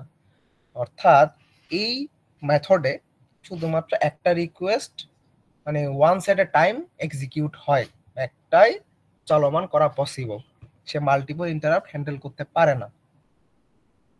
সেকেন্ডটার মধ্যে এখানে একটু কমপ্লিকেটেড নর্মালের জিনিস থেকে, যেহেতু সে আইও কমপ্লিশনের জন্য ওয়েট করতেছে না বা ইনপুট আউটপুট কমপ্লিট হওয়ার জন্য তার জন্য ওয়েট করার দরকার নেই, অর্থাৎ সিপিইউটাও ওয়েটিং স্টেটে যায়। সে কি করে, request to the OS to allow user to wait for IO completion, system একটা কল দিতে পারে যে একটু অপেক্ষা করো আইওটা কমপ্লিট হোক, দেন তোমাকে আমি কাজটা বা তোমাকে কন্ট্রোলটা দিব। এবং সে একটা ডিভাইস স্ট্যাটাস টেবিল কন্টেইন করে যেখানের মধ্যে প্রতিটা ডিভাইসের টাইপ, অ্যাড্রেস এবং সে কি অবস্থায় আছে ওগুলো স্টোর করবে। দেন OS indexes into IO device table to determine device status and to modify table entry to include interrupt, অর্থাৎ সে যতগুলো ইন্টারাপ্ট আসুক সে বসে বসে একটা টেবিলে বা একটা সিস্টেমে বা ডাটাবেসে স্টোর করবে এবং সে তার অ্যাকর্ডিংলি ওগুলোকে একটা একটা করে এক্সিকিউট করবে। সে কখনোই ওয়েটিং পিরিয়ডে যায় না বা সে ওয়েট কলে যায় না বা ওয়েটের লুপে চাইয়ে না, সে নিজের মতো করে কাজ করে। এবার আসেন, একটা কম্পিউটার যখন আপনি ওপেন করেন তখন কি হয় আসলে, একটা কম্পিউটার স্টার্ট হলে সে কিভাবে বুট করে বা সে কিভাবে স্টার্ট হয়। মেইনলি যখন আপনি কোনো একটা পাওয়ার অন করেন সিপিইউতে বা রিবুট হওয়ার পর সে একটা বুটস্ট্র্যাপ প্রোগ্রাম লোড করে। বুটস্ট্র্যাপ প্রোগ্রাম বলতে, কেউ বুট নিয়ে কাজ করছেন আপনাদের মধ্যে বা এরকম কেউ আছেন, বুট লোডার বা বুট নিয়ে কেউ কাজ করছেন, সিস্টেম বুট নিয়ে? কিছুটা। সেটা কি বলতে পারেন, বুটটা কি জিনিস? স্যার বুট লোডারটা হচ্ছে বেসিক্যালি মানে আমার কম্পিউটার যখন টার্ন অন হবে তখন অপারেটিং সিস্টেমটা যে মানে করবে, সিলেক্ট করবে ওই প্রসেসটা। আর এখানে মানে বুট অর্ডারের একটা বিষয় আছে যে হার্ড ড্রাইভ থেকে অপারেটিং সিস্টেমটাকে লোড করা অথবা স্টার্ট করা, এই জিনিসটা যেটা ম্যানেজ করে। ওকে, বুট লোডার বলতে আপনার কম্পিউটার শুরু হওয়ার জন্য যতগুলো ইনফরমেশন লাগবে বা যতগুলা ডিভাইসকে তার দরকার এবং সে কিভাবে ইউজ করবে ওই জিনিসটা বুট লোডারে বলা আছে।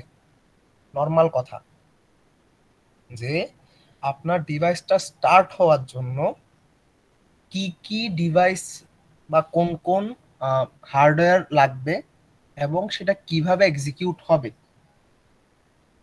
ওই জিনিসটা আপনার এখানে বলা আছে, বুট লোডারে বলা আছে।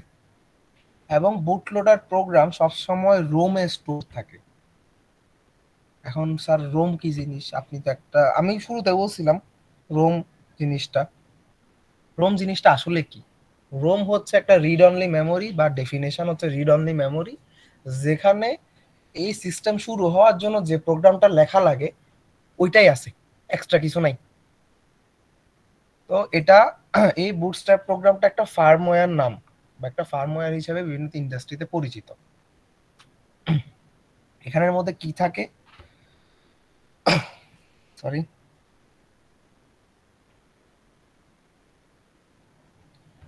এখানের মধ্যে একটা সিস্টেম ইনিশিয়ালাইজ করার জন্য যত কিছু দরকার সবগুলোই আছে এবং এ মেইনলি সিস্টেমের কার্নেল এবং অপারেটিং সিস্টেমকে এক্সিকিউট বা শুরু করে দেয় এবং তাদেরকে বলে যে তুমি কাজ শুরু করো। অর্থাৎ অপারেটিং সিস্টেম এবং কার্নেল লোড হলেই মেইনলি আমাদের প্রোগ্রামগুলা বা আমাদের পুরো পিসিটা স্টার্ট হয় এবং এটা কাজ করে দেয় হচ্ছে একটা ফার্মওয়্যার বা বুট লোডার প্রোগ্রাম। এটাই হচ্ছে তার মেইন কাজ, যেটা আপনি কিছুক্ষণ আগে বললেন যে আপনি আপনার হার্ড ডিস্ক থেকে অপারেটিং সিস্টেমটাকে নিয়ে আসবেন এবং লোড করে দিবেন, বলবেন যে এবার কাজ করো। এই জিনিসটা বুটস্ট্র্যাপ প্রোগ্রাম বা বুট লোডার বা ফার্মওয়্যারে লেখা থাকে। The bootstrap program simple code to initialize the system and load the kernel. Then kernelটা লোড হয় এবং স্টার্ট সিস্টেম ডিমন্স। ডিমন্স হচ্ছে কিছু সার্ভিস যেগুলা অপারেটিং সিস্টেমের অংশ কিন্তু কার্নেলের অংশ না, অর্থাৎ যেগুলো আমার স্টার্ট করা লাগবে বা ডিভাইস স্টার্ট করতে লাগে ওরকম কিছু প্রোগ্রাম। কার্নেল ইন্টারাপ্ট ড্রিভেন, অর্থাৎ কার্নেলও সেম ইনপুট আউটপুট আপনি কি করতেছেন না করতেছেন তার উপর বেস করে আপনাকে কাজ করে। Then hardware interrupt by one of the devices, then software interrupt হতে পারে। কিছুক্ষণ আগে যা বললাম মেনলি ওগুলাই আবার মানে কম্পিউটার স্টার্ট হওয়ার পর আপনি যা করেন ওটাই মেনলি এখানে বলা আছে যে কার্নেল ওগুলো এক্সিকিউট করে ইন্টারাপ্টের মাধ্যমে।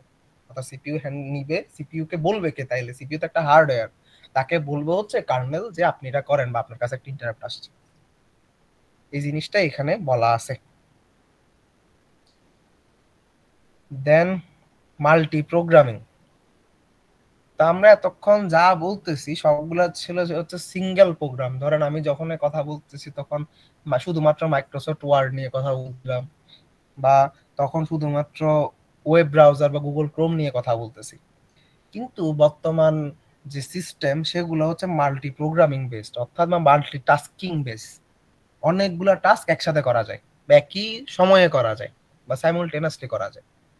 তো এখানের মধ্যে কি হয় বা এই সময়ে কি হয়, আপনারা যারা ল্যাব করছেন আশা করি আমরা একটা অ্যালগরিদম পড়ছি যে এফসিএফএস, প্রথমে আসবে যে আসবে তাকে এক্সিকিউট করার জন্য সুযোগ দিব। তো এই জিনিসটা আমাদের মাল্টি প্রোগ্রামিং এবং এই জন্যই আমাদের শিডিউলিং অ্যালগরিদম গুলার দরকার পড়ে। এটা এটা আসছে কেন? কারণ হচ্ছে সিঙ্গেল ইউজার বা সিঙ্গেল প্রসেস কখনোই মানে সব সময়ের জন্য সিপিইউ কে ইউজ করতে পারে না বা ইউটিলাইজ করে না বা সিপিইউর 100% ইউটিলাইজ করতে পারে না। অর্থাৎ সিপিইউ আইডল থাকে অনেক সময়। আইও ডিভাইসও সেম, যদি আপনার প্রোগ্রাম কম থাকে সেও সবসময় কাজ করবে না, আইডল হিসেবে বসে থাকবে। এই কারণে মাল্টি প্রোগ্রামিং জিনিসটা আসছে, অর্থাৎ মাল্টিপল প্রোগ্রাম মাল্টিপল প্রসেস একই সময়ে রান করার চেষ্টা করবে, যার ফলে সিপিইউটা সবসময় কোনো না কোনো কাজ করবে, সে আইডল বসবে না। এই কারণে কাকে কখন আমি বলবো যে তুমি এক্সিকিউট এখন হও, তুমি এখন এক্সিকিউট হও, এটা বলার জন্য কিছু অ্যালগরিদম আছে যাদেরকে জব শিডিউলিং বা সিপিইউ শিডিউলিং অ্যালগরিদম বলা হয়। এই জিনিসটা আমরা সামনে পড়বো, এটা আপনাদের চ্যাপ্টার 5-এ আছে এবং আমরা যারা ল্যাব করতেছি বা যারা ল্যাবে আসছি কতদিন তারা জানি যে একটা অ্যালগরিদম ছিল, এটা আমরা কিভাবে কাজ করে। এটা গেল মাল্টিটাস্কিং এ বা টাইম শেয়ারিং জিনিসটা, সেটা জিনিসটা কি বা ডেফিনেশনটা কি জিনিস। A logical extension of batch system, the CPU switches jobs so frequently that user can interact with each job while it is running, creating interactive computing. অর্থাৎ সিপিইউ শিডিউলিং অ্যালগরিদম গুলা এত ফ্রিকোয়েন্টলি জব গুলাকে এক জায়গা থেকে মানে CPU থেকে সরায় এবং আরেকটা মানে অ্যাসাইন করে যে মনে হয় যে সবগুলা প্রোগ্রাম একই সাথে চলতেছে এবং আমরা ইজিলি তার সাথে ইন্টারঅ্যাক্ট করতে পারি। আমরা ল্যাবের মধ্যে আমি একটা ওয়ার্ড বলছিলাম যে ক্লক সাইকেল বলে একটা ওয়ার্ড আছে। আমাদের জগতে বা আমরা যেভাবে টাইম এক্সপিরিয়েন্স করি সিপিইউ ওইভাবে টাইম এক্সপিরিয়েন্স করে না এবং ক্লক সাইকেল গুলো খুবই শর্ট টাইমের হয়, ধরেন 1 মিলি সেকেন্ড 1 ন্যানো সেকেন্ডের কাছাকাছি ক্লক সাইকেল গুলো। তো যদি একটা ক্লক সাইকেলের মধ্যে বা একটা বা দুইটা ক্লক সাইকেলের মধ্যে আমরা সিপিইউ তে প্রোগ্রাম গুলাকে চেঞ্জ করতে পারি বা একটাকে বের করে অন্য একটা প্রোগ্রামকে অ্যাসাইন করতে পারি, সামনে থেকে মনে হবে বা ইউজার পার্সপেক্টিভ থেকে মনে হবে যে সবগুলো একসাথে চলতেছে, কিন্তু আসলে সেটা হচ্ছে না। সিপিইউ একটাকে অফ করে আরেকটাকে অন করে, অর্থাৎ প্রসেস একটা কিছুক্ষণের জন্য থামে বা ওয়েট করে, অন্য প্রসেস চালু হয়। এই জিনিসটাই মাল্টিটাস্কিং বা ইন্টারেক্টিভ কম্পিউটিং আমরা বলে থাকি আর কি।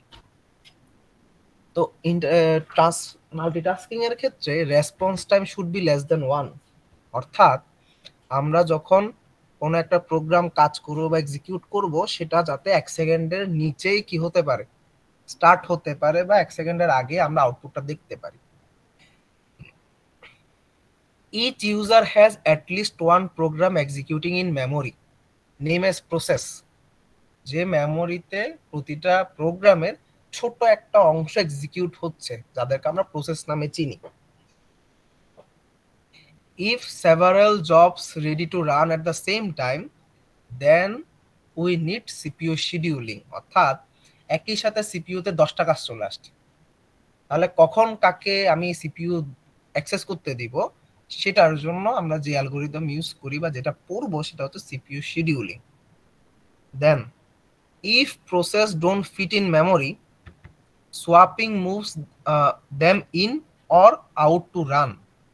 এটা আমরা যখন মেমোরি চ্যাপ্টার পড়বো তখন একটু ভালো করে বুঝবো। আচ্ছা, তাও আমি যদি একটু মানে একটু নর্মালি বলি লাইনটার মানে কি, ধরেন আপনার র্যামের সাইজ হচ্ছে 8 জিবি, কেমন? যখন আপনি কোনো গেম খেলেন, গেমের সাইজ কি, পিসি গেমের ক্ষেত্রে যদি বলি, যেমন মনে করেন ভ্যালোরেন্ট বা ফায়ার কি বলতাম কল অফ ডিউটি, এরকম যেগুলো ভারী গেমস আছে বা সফটওয়্যার আছে, এগুলো 8 জিবি, এগুলো যখন ইনস্টল করবেন দেখবেন যে এগুলো 20 জিবি বা 30 জিবি নিয়ে বসে আছে। তাহলে আমরা জানি সিপিইউ কখনোই হার্ড ডিস্ক থেকে ডেটা আদান প্রদান করে না। তাহলে পুরো প্রোগ্রামটাকে অবশ্যই কোথায় আসতে হবে, পুরো প্রোগ্রামটাকে অবশ্যই মেমোরিতে আসতে হবে, প্রাইমারি মেমোরিতে বা র্যামে আসতে হবে। কিন্তু আমার র্যামের সাইজ তো 8 জিবি, সে 20 জিবি বা 40 জিবির একটা গেমকে বা সফটওয়্যারকে কিভাবে হ্যান্ডেল করবে? এই কারণে তারা সোয়াপিং করে, অর্থাৎ যেহেতু পুরো প্রোগ্রামটা রান করে কিছু প্রসেসের সমন্বয়ে, সে প্রতিটা প্রসেসকে আলাদা আলাদা করে সময়ের জন্য আলাদা আলাদা টাইমে সিপিইউ এবং মেমোরিতে অ্যাসাইন করে, বা একটাকে বের করে দেয় আরেকটাকে নিয়ে আসে, এটাকে সোয়াপিং বলা হচ্ছে। দেন comes virtual memory which allows execution for processes not completely in memory, অর্থাৎ এমন কিছু হয়েছে, ধরেন মেমোরিতে জায়গা হচ্ছে না কিন্তু তাকে এক্সিকিউট হতে হবে, সেই মেমোরিতে ফিট হচ্ছে না, এই কারণে তাকে একটা ভার্চুয়াল মেমোরি ক্রিয়েট করা হয়। এটা আমরা মেমোরি যখন পড়বো তখন দেখবেন ভার্চুয়াল মেমোরি কনসেপ্টটা কি জিনিস। সেটা ভার্চুয়ালি একটা মেমোরি ক্রিয়েট করে বা একটা জায়গায় লোকেট করে, যেখানের মাধ্যমে সে মেমোরির মতো আচরণ করে এবং বা র্যামের মতো আচরণ করে এই পোর্শনটা, এবং সেটা আমাদের কাজ করতে সাহায্য করে বা এক্সিকিউশনে সাহায্য করে থাকে। তো মেমোরি লেআউটের একটা উদাহরণ এখানে দেওয়া আছে, যে যদি একটা র্যাম যদি আমরা বলি,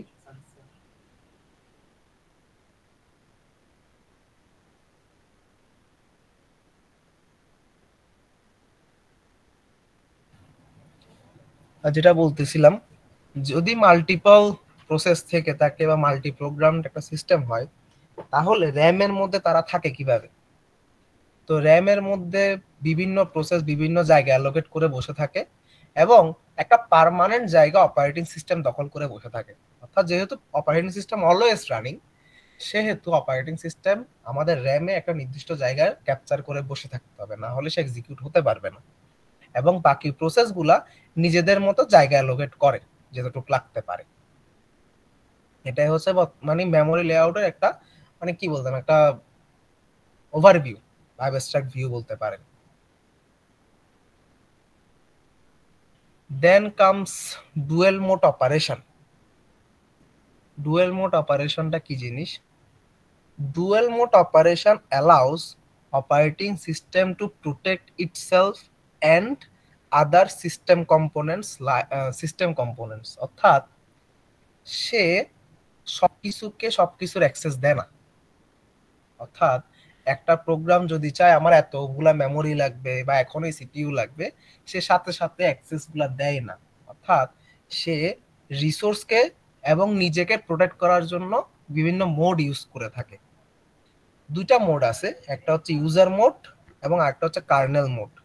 যখন কোনো সফটওয়্যারকে সে চাইবে হচ্ছে তার মাধ্যমে কাজ করাইতে, অর্থাৎ অপারেটিং সিস্টেম ওর রিসোর্সটাকে হ্যান্ডেল করবে, তখন সে ওই অ্যাপ্লিকেশনকে ইউজার মোডে রাখবে। আর যদি বলে যে আপনি নিজেই নিজের মতো করে অ্যালোকেট করেন বা নিজেই কমিউনিকেট করেন আপনার কতটুকু র্যাম লাগবে বা কি লাগবে, তখন সেটাকে কার্নেল মোডে নিয়ে যায়।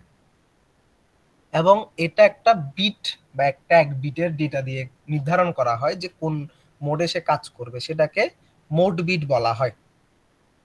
তো মোড বিট কি দিয়ে বা কে ডিজাইন করে বা কে অ্যাসাইন করে, সেটা হার্ডওয়্যার নিজে অ্যাসাইন করে দেয়। তো এটার মাধ্যমে আমরা কি বুঝি, যে মোড বিট 0 হলে মনে করেন ধরলাম হচ্ছে সেটা আমার ইউজার মোড, যদি 1 হয় আমরা বুঝবো সেটা কার্নেল মোড। অর্থাৎ সেটা হার্ডওয়্যার বা সিস্টেমকে বলতে সাহায্য করে যে আমি কোন মোডে কাজ করতেছি।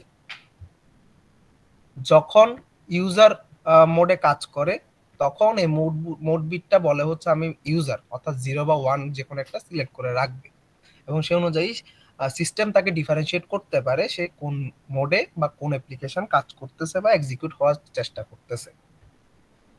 How do you guarantee that user does not explicitly set the bit to kernel? অর্থাৎ কোন প্রোগ্রাম কি নিজে নিজেই নিজের বিটটাকে চেঞ্জ করতে পারে বা মোড বিটটাকে চেঞ্জ করতে পারে? না, এটা সিস্টেম কল করে। System call changes the mode to kernel, return from call resets it to user. অর্থাৎ সে মেইনলি যখন রিকোয়েস্টটা করে যে আমাকে কার্নেলে শিফট করো, সিস্টেম তাকে বলে যে তুমি পারবা না এবং রিসেট করে তার কাছে পাঠায় যে তুমি ইউজার হিসেবে আছো, ইউজার হিসেবে থাকো। Some instruction designed as privileged only executable in kernel mode. বলতে পারেন এটা অনেকটা আমরা যে অ্যাডমিনিস্ট্রেটিভ হিসেবে কোনো প্রোগ্রামকে চালাই কাইন্ড অফ ওই রকম, যে কিছু কিছু কমান্ড আছে শুধুমাত্র সে অ্যাডমিন হলে চালাতে পারবে কিন্তু ইউজার মোডে চালাতে পারবে না। যেমন ধরেন আপনি সিএমডি অথবা পাওয়ার শেলে কিছু কিছু কমান্ড আছে যেগুলো শুধু অ্যাডমিনে চালাতে পারে। যেমন কি রকম হতে পারে, ধরেন আপনি সি ড্রাইভে কোনো একটা সিস্টেম ফাইলের মধ্যে কোনো কিছু চেঞ্জ করতে চাচ্ছেন, তাহলে সেটা একমাত্র অ্যাডমিন হিসেবে পসিবল। আপনি কখনো ইউজার মোড হয়ে আপনি ওই ফাইলটাকে মডিফাই করতে পারবেন না। এই যে প্রিভিলেজটা দেওয়া হয় এবং এটা কিভাবে নির্ধারণ করা হয়, এই মোড বিটের মাধ্যমে নির্ধারণ করা হয়। আপনি সাধারণত ইউজার মোডে থাকেন, কার্নেল মোডে যাওয়ার জন্য আপনার থেকে এক্সপ্লিসিট পারমিশন লাগে।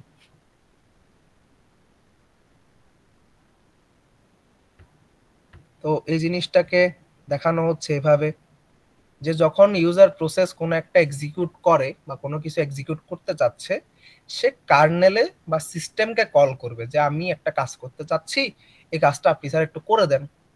ফলে এই জিনিসটা কার্নেলের কাছে যায় এবং মোড বিটটা হয়ে গেল 0। অর্থাৎ সে এখন বুঝতেছে এখন কার্নেল হিসেবে এই প্রোগ্রামটাকে এক্সিকিউট করা লাগবে। অর্থাৎ ধরেন আপনি এই ইউজার প্রোগ্রামটা একটা নির্দিষ্ট পরিমাণ র্যাম চাচ্ছে বা র্যামের জায়গা চাচ্ছে, কিন্তু সে নিজে তো হ্যান্ডেল করতে পারবে না বা সে নিজে ওইটা অ্যাক্সেস করতে পারবে না। এ কারণে সে কার্নেলকে বলল স্যার আমাকে এত মেগাবাইটের র্যাম আমাকে অ্যাক্সেস দেন। তো সে কলটা কার্নেলের কাছে গেল এবং সে মোড বিটটাকে অ্যাসাইন করে দিল 0, অর্থাৎ সে কার্নেল মোডে চলে আসছে। এবং কার্নেল যদি পারে যে এত মেগাবাইট জায়গা যদি তার কাছে থেকে থাকে, তাকে অ্যাসাইন করে দিল যে আপনি এটা নেন, আপনি এই জায়গাটা অ্যালোকেট করেন। এবং ওইটা পাঠানোর সময় সে বলে যে আপনি আবার মোড বিট 1 হয়ে যান, আপনি আবার ইউজার মোডে কাজ করবেন, শুধুমাত্র অতটুক জায়গায় আপনার জন্য অ্যাক্সেসিবল, এর বাইরে আপনি যেতে পারবেন না। এই জিনিসটাই ইউজার এবং কার্নেল মোড হিসেবে কাজ করে বা ডুয়াল মোড হিসেবে কাজ করে।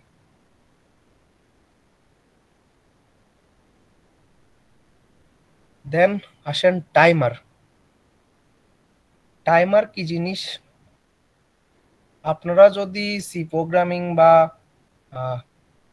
কি বলতাম জাভাতে যদি লুপ করে আসেন, লুপের মধ্যে মনে থাকার কথা আমরা যদি কোনো ধরনের কন্ডিশন বা ভুল কন্ডিশন দিয়ে থাকি, তো লুপটা আজীবন চলতে থাকে বা ইনফিনিট লুপে কনভার্ট হয়ে যায়।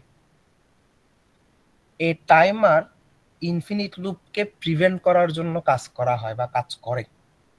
অর্থাৎ যদি এমন একটা প্রসেস থাকে যে একটা সিস্টেমের কোনো একটা নির্দিষ্ট অংশ নিয়ে বসেই আছে, বা ধরেন র্যামের কোনো একটা জায়গা সে নিজে বসেই আছে, বাকি কাউকে অ্যাক্সেস করতে দিচ্ছে না, এরকম যাতে না হয় সেটার জন্য যে প্রোগ্রাম বা যে সিস্টেমটা ইউজ করে সেটা হচ্ছে টাইমার। অর্থাৎ কোনো একটা সিস্টেমকে বা কোনো একটা প্রোগ্রামকে সে নির্দিষ্ট একটা সময়ের জন্য কোনো একটা রিসোর্স অ্যালোকেট করে, ওর পরে এটা বের করে দেয়, বলে আপনি এখান থেকে চলে যান।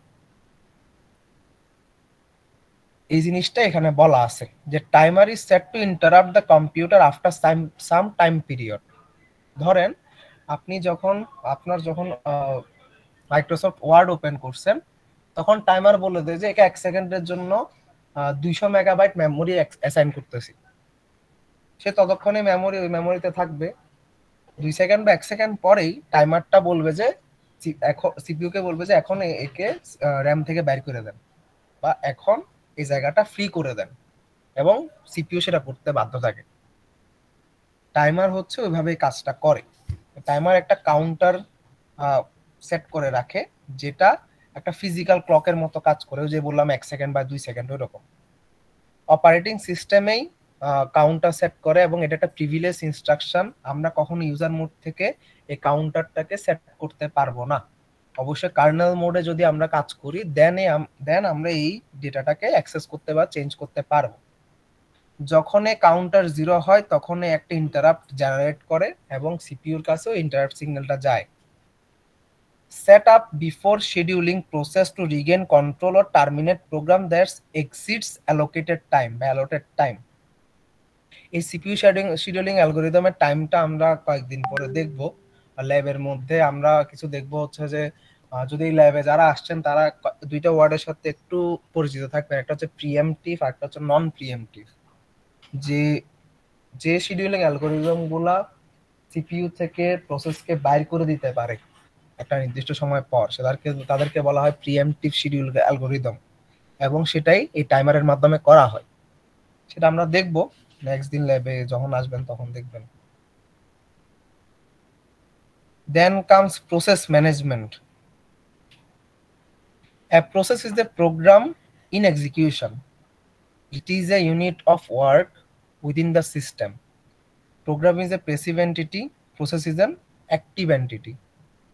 প্রোগ্রাম হচ্ছে মাইক্রোসফট ওয়ার্ড পুরাটা মনে করেন। প্রসেস কি স্যার?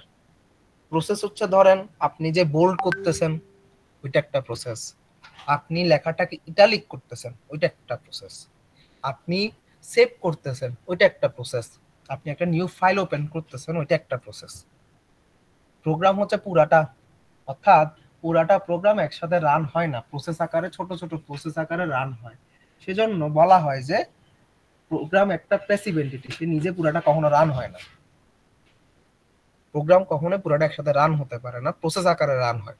তো প্রসেসগুলো হচ্ছে অ্যাক্টিভ এন্টিটি, যেটার মাধ্যমে আমরা বুঝতে পারি যে প্রোগ্রামটা রান করতেছে। প্রসেস নিজেকে পারফর্ম করার জন্য সব ধরনের রিসোর্স লাগে। কি রকম? তার থেকে হার্ডওয়্যার রিসোর্সও লাগবে, তার থেকে ইনপুট আউটপুট রিসোর্সও লাগবে, এবং সে ডেটা ম্যানেজ করতে হবে। এই সবগুলা মিলেই একটা প্রসেস কাজ করে। তারপর থার্ড পয়েন্ট বলতেছে process termination requires reclaim of the reusable resources. মানেটা কি?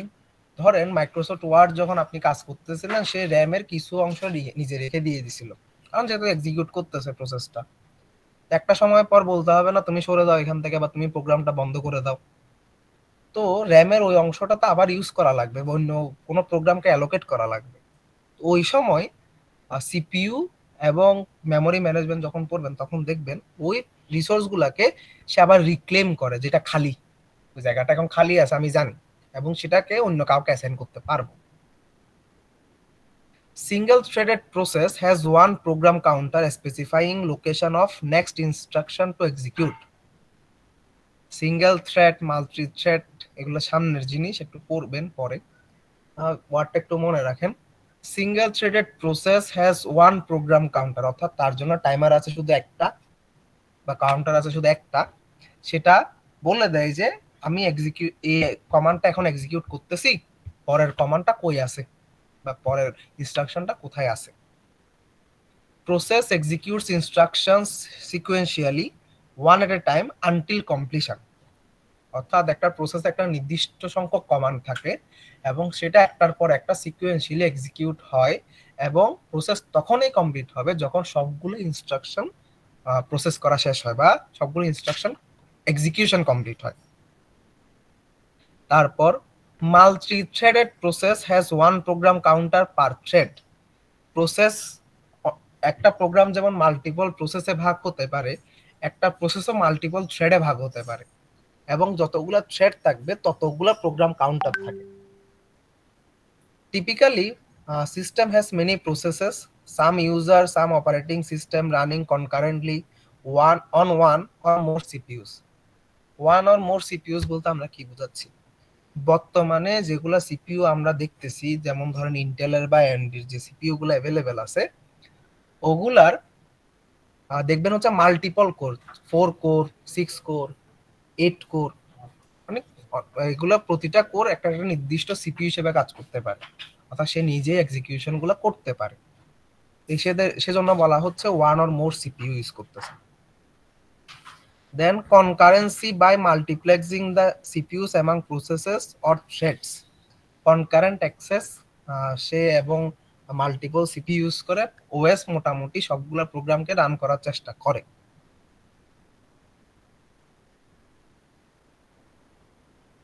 এটা আজকের জন্য লাস্ট, এটা পরে শেষ করব। Process management activities. The operating system is responsible for following activities in connection with process management. The operating system কিছু কাজ করে থাকে, কি কি? একটা হচ্ছে creating and deleting both user and system processes. একটা প্রোগ্রাম যেহেতু মাল্টিপল প্রসেসে ডিভাইড করা থাকে, অপারেটিং সিস্টেম ওই প্রসেসকে ক্রিয়েটও করতে পারে অথবা ডিলিটও করতে পারে। Suspend and resume processes. Suspend বলতে সে কিছুক্ষণের জন্য বলবে যে তুমি প্রসেসটা ওয়েট করো, আরেকটা প্রসেস এখন এক্সিকিউট হবে, অর্থাৎ তাকে এক্সিকিউশন থেকে বন্ধ করে রাখছে বা সাসপেন্ড করছে। দেন কামস রিজিউম করো, ওই যে বললাম তাকে বলে যে আবার তুমি সিপি ইউজ করে এক্সিকিউট হয়ে যাও। এটা providing mechanisms for process synchronisation. প্রসেসের ডেটা আপডেট হচ্ছে, ডেটাগুলো নিয়ে প্রসেসের বর্তমান অবস্থা, বর্তমান স্ট্যাটাস সবগুলা তাকে বলা হয় যাতে সে কি থাকে সিস্টেমের সাথে, সিস্টেমের যে ইনফরমেশন এবং প্রসেসের যে ইনফরমেশন দুটোটাতে সেম থাকে, এই সিঙ্কটা বজায় রাখতে চেষ্টা করে। যদি মাল্টিপল প্রসেসে একটা প্রোগ্রাম হয় তাদের নিজেদের মধ্যে কমিউনিকেশনের দরকার পড়ে। অর্থাৎ ধরেন আপনি মাইক্রোসফট ওয়ার্ডের মধ্যে কোনো একটা প্রসেস করতেছেন বা কোনো মাল্টিপল প্রসেস রান করতেছেন, ধরেন আপনি সেভ করবেন কোন একটা ফাইলকে, তো সে কি করবে, একটা প্রসেস হচ্ছে সেভের কম্বিনেশনটা চালাবে, আর একটা প্রসেস কি করবে আপনার থেকে ইনপুট নেবে যে আপনি কি নামে সেভ করতেছেন, একটা প্রসেস বলতেছে যে আপনি কি ফাইল টাইপে সেভ করবেন। তো মাল্টিপল প্রসেস নিজেদের মধ্যে কমিউনিকেট করা লাগে, না হলে আপনি যেটা চাচ্ছেন সেটা কখনোই হবে না। ধরেন আপনি বললেন পিডিএফ আকারে সেভ করতে, কিন্তু সে ডক আকারে সেভ করে দিল, কারণ কি সেভের যে প্রসেসটা রান করতেছিল এবং ফাইল টাইপের নেওয়ার ইনপুট নেওয়ার যে প্রসেসটা রান করতেছিল ওরা নিজেদের মধ্যে কমিউনিকেট করে নাই বা নিজেদের মধ্যে ইনফরমেশনটা ট্রান্সফার করে নাই। যদি এরকম হয় প্রসেসটা ঠিক মতো রান হয় না বা আমাদের প্রসেস ম্যানেজমেন্ট বা অপারেটিং সিস্টেম ভালো মতো কাজ করতে পারে না। এই কারণে অপারেটিং সিস্টেম এমন একটা ইন্টারফেস ক্রিয়েট করে যেখানের মধ্যে প্রসেসগুলো নিজেদের মধ্যে কমিউনিকেট করতে পারে। এন্ড সব থেকে ডেঞ্জারাস যেটা, সেটা হচ্ছে ডেডলক। ডেডলক হ্যান্ডেলিং অবশ্যই অপারেটিং সিস্টেমে যত ভালো, সিস্টেম তত বেশি উন্নত এবং সিস্টেমটা তত বেশি স্মুথলি চলে। এই জিনিসটা আমরা যখন ডেডলক পড়বো তখন বুঝবেন এটা আসলে কেন আমি বললাম এটা সব থেকে বেশি ডেঞ্জারাস। আজকে মোটামুটি এতক্ষণেই, যেহেতু মানে থিওরি ক্লাস মাথাটা হ্যাং হয়ে যায়, আমরা নেক্সট ক্লাসের পর থেকে শুরু করব। আপনাদের নেক্সট ক্লাস তো একেবারে হবে যে ঈদের বন্ধের পর, এর মাঝখানে তার কোনো ক্লাস নাই, এমনকি ল্যাবও হচ্ছে না, যেহেতু বৃহস্পতিবার ল্যাব ছিল, বৃহস্পতিবার থেকে বন্ধ শুরু। আপনাদের ল্যাবে একটা কাজ দিয়েছিলাম আমি, এফসিএফএস এর একটা অ্যালগরিদম আমি দেখাইছিলাম, আরেকটা বলছিলাম হচ্ছে আপনাদের নিজেদের করার জন্য। সেটা ছিল যতটুকু মনে পড়ে যে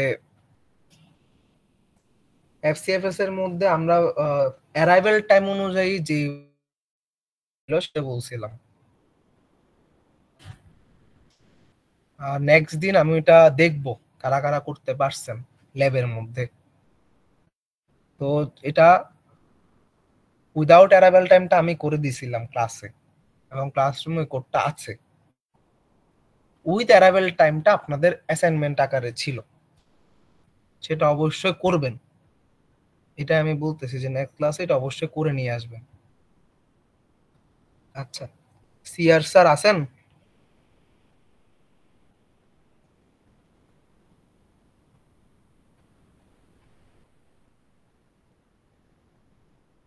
আপনাদের সিআর আছে নাকি লিভ নিয়ে ফেলছে? জি স্যার, জি স্যার আছে। আচ্ছা, ক্লাস মোটামুটি এতটুকুই, আজকের জন্য এতটুকুই রাখি। আপনি একটা কাজ করবেন, আজকে যারা এখানে আছে জি স্যার। সবার আইডিটা নিবেন, আইডিটা নিয়ে আমাকে মেল করবেন যে কারা কারা প্রেজেন্ট ছিল। Okay sir. বুঝতে পারছেন স্যার? আর আমি জি স্যার। দেখতেছি আছে 23 জন, তো ওই 23 জনের আইডি পাঠাবেন। কোনো কেউ প্রক্সি দেওয়ার চেষ্টা করবেন না, কারো প্রক্সি দেওয়ার চেষ্টা করবেন না। আমি প্রক্সির কনসিকুয়েন্ট অনেক খারাপ হইতে পারে। বুঝতে পারছি স্যার? জি স্যার।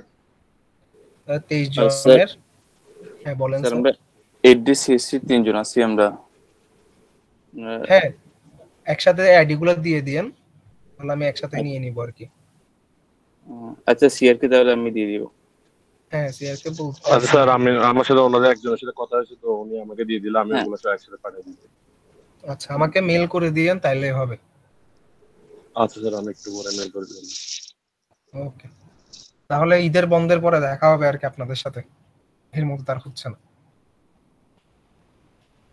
ওকে, ঈদ Okay, মোবারক, ভালো করে ঈদটা এনজয় করেন, এবং নেক্সট ক্লাসে দেখা হবে। ওকে স্যার, ইনশাআল্লাহ। আচ্ছা স্যার, ওকে, আসসালামু আলাইকুম। ওয়ালাইকুম আসসালাম।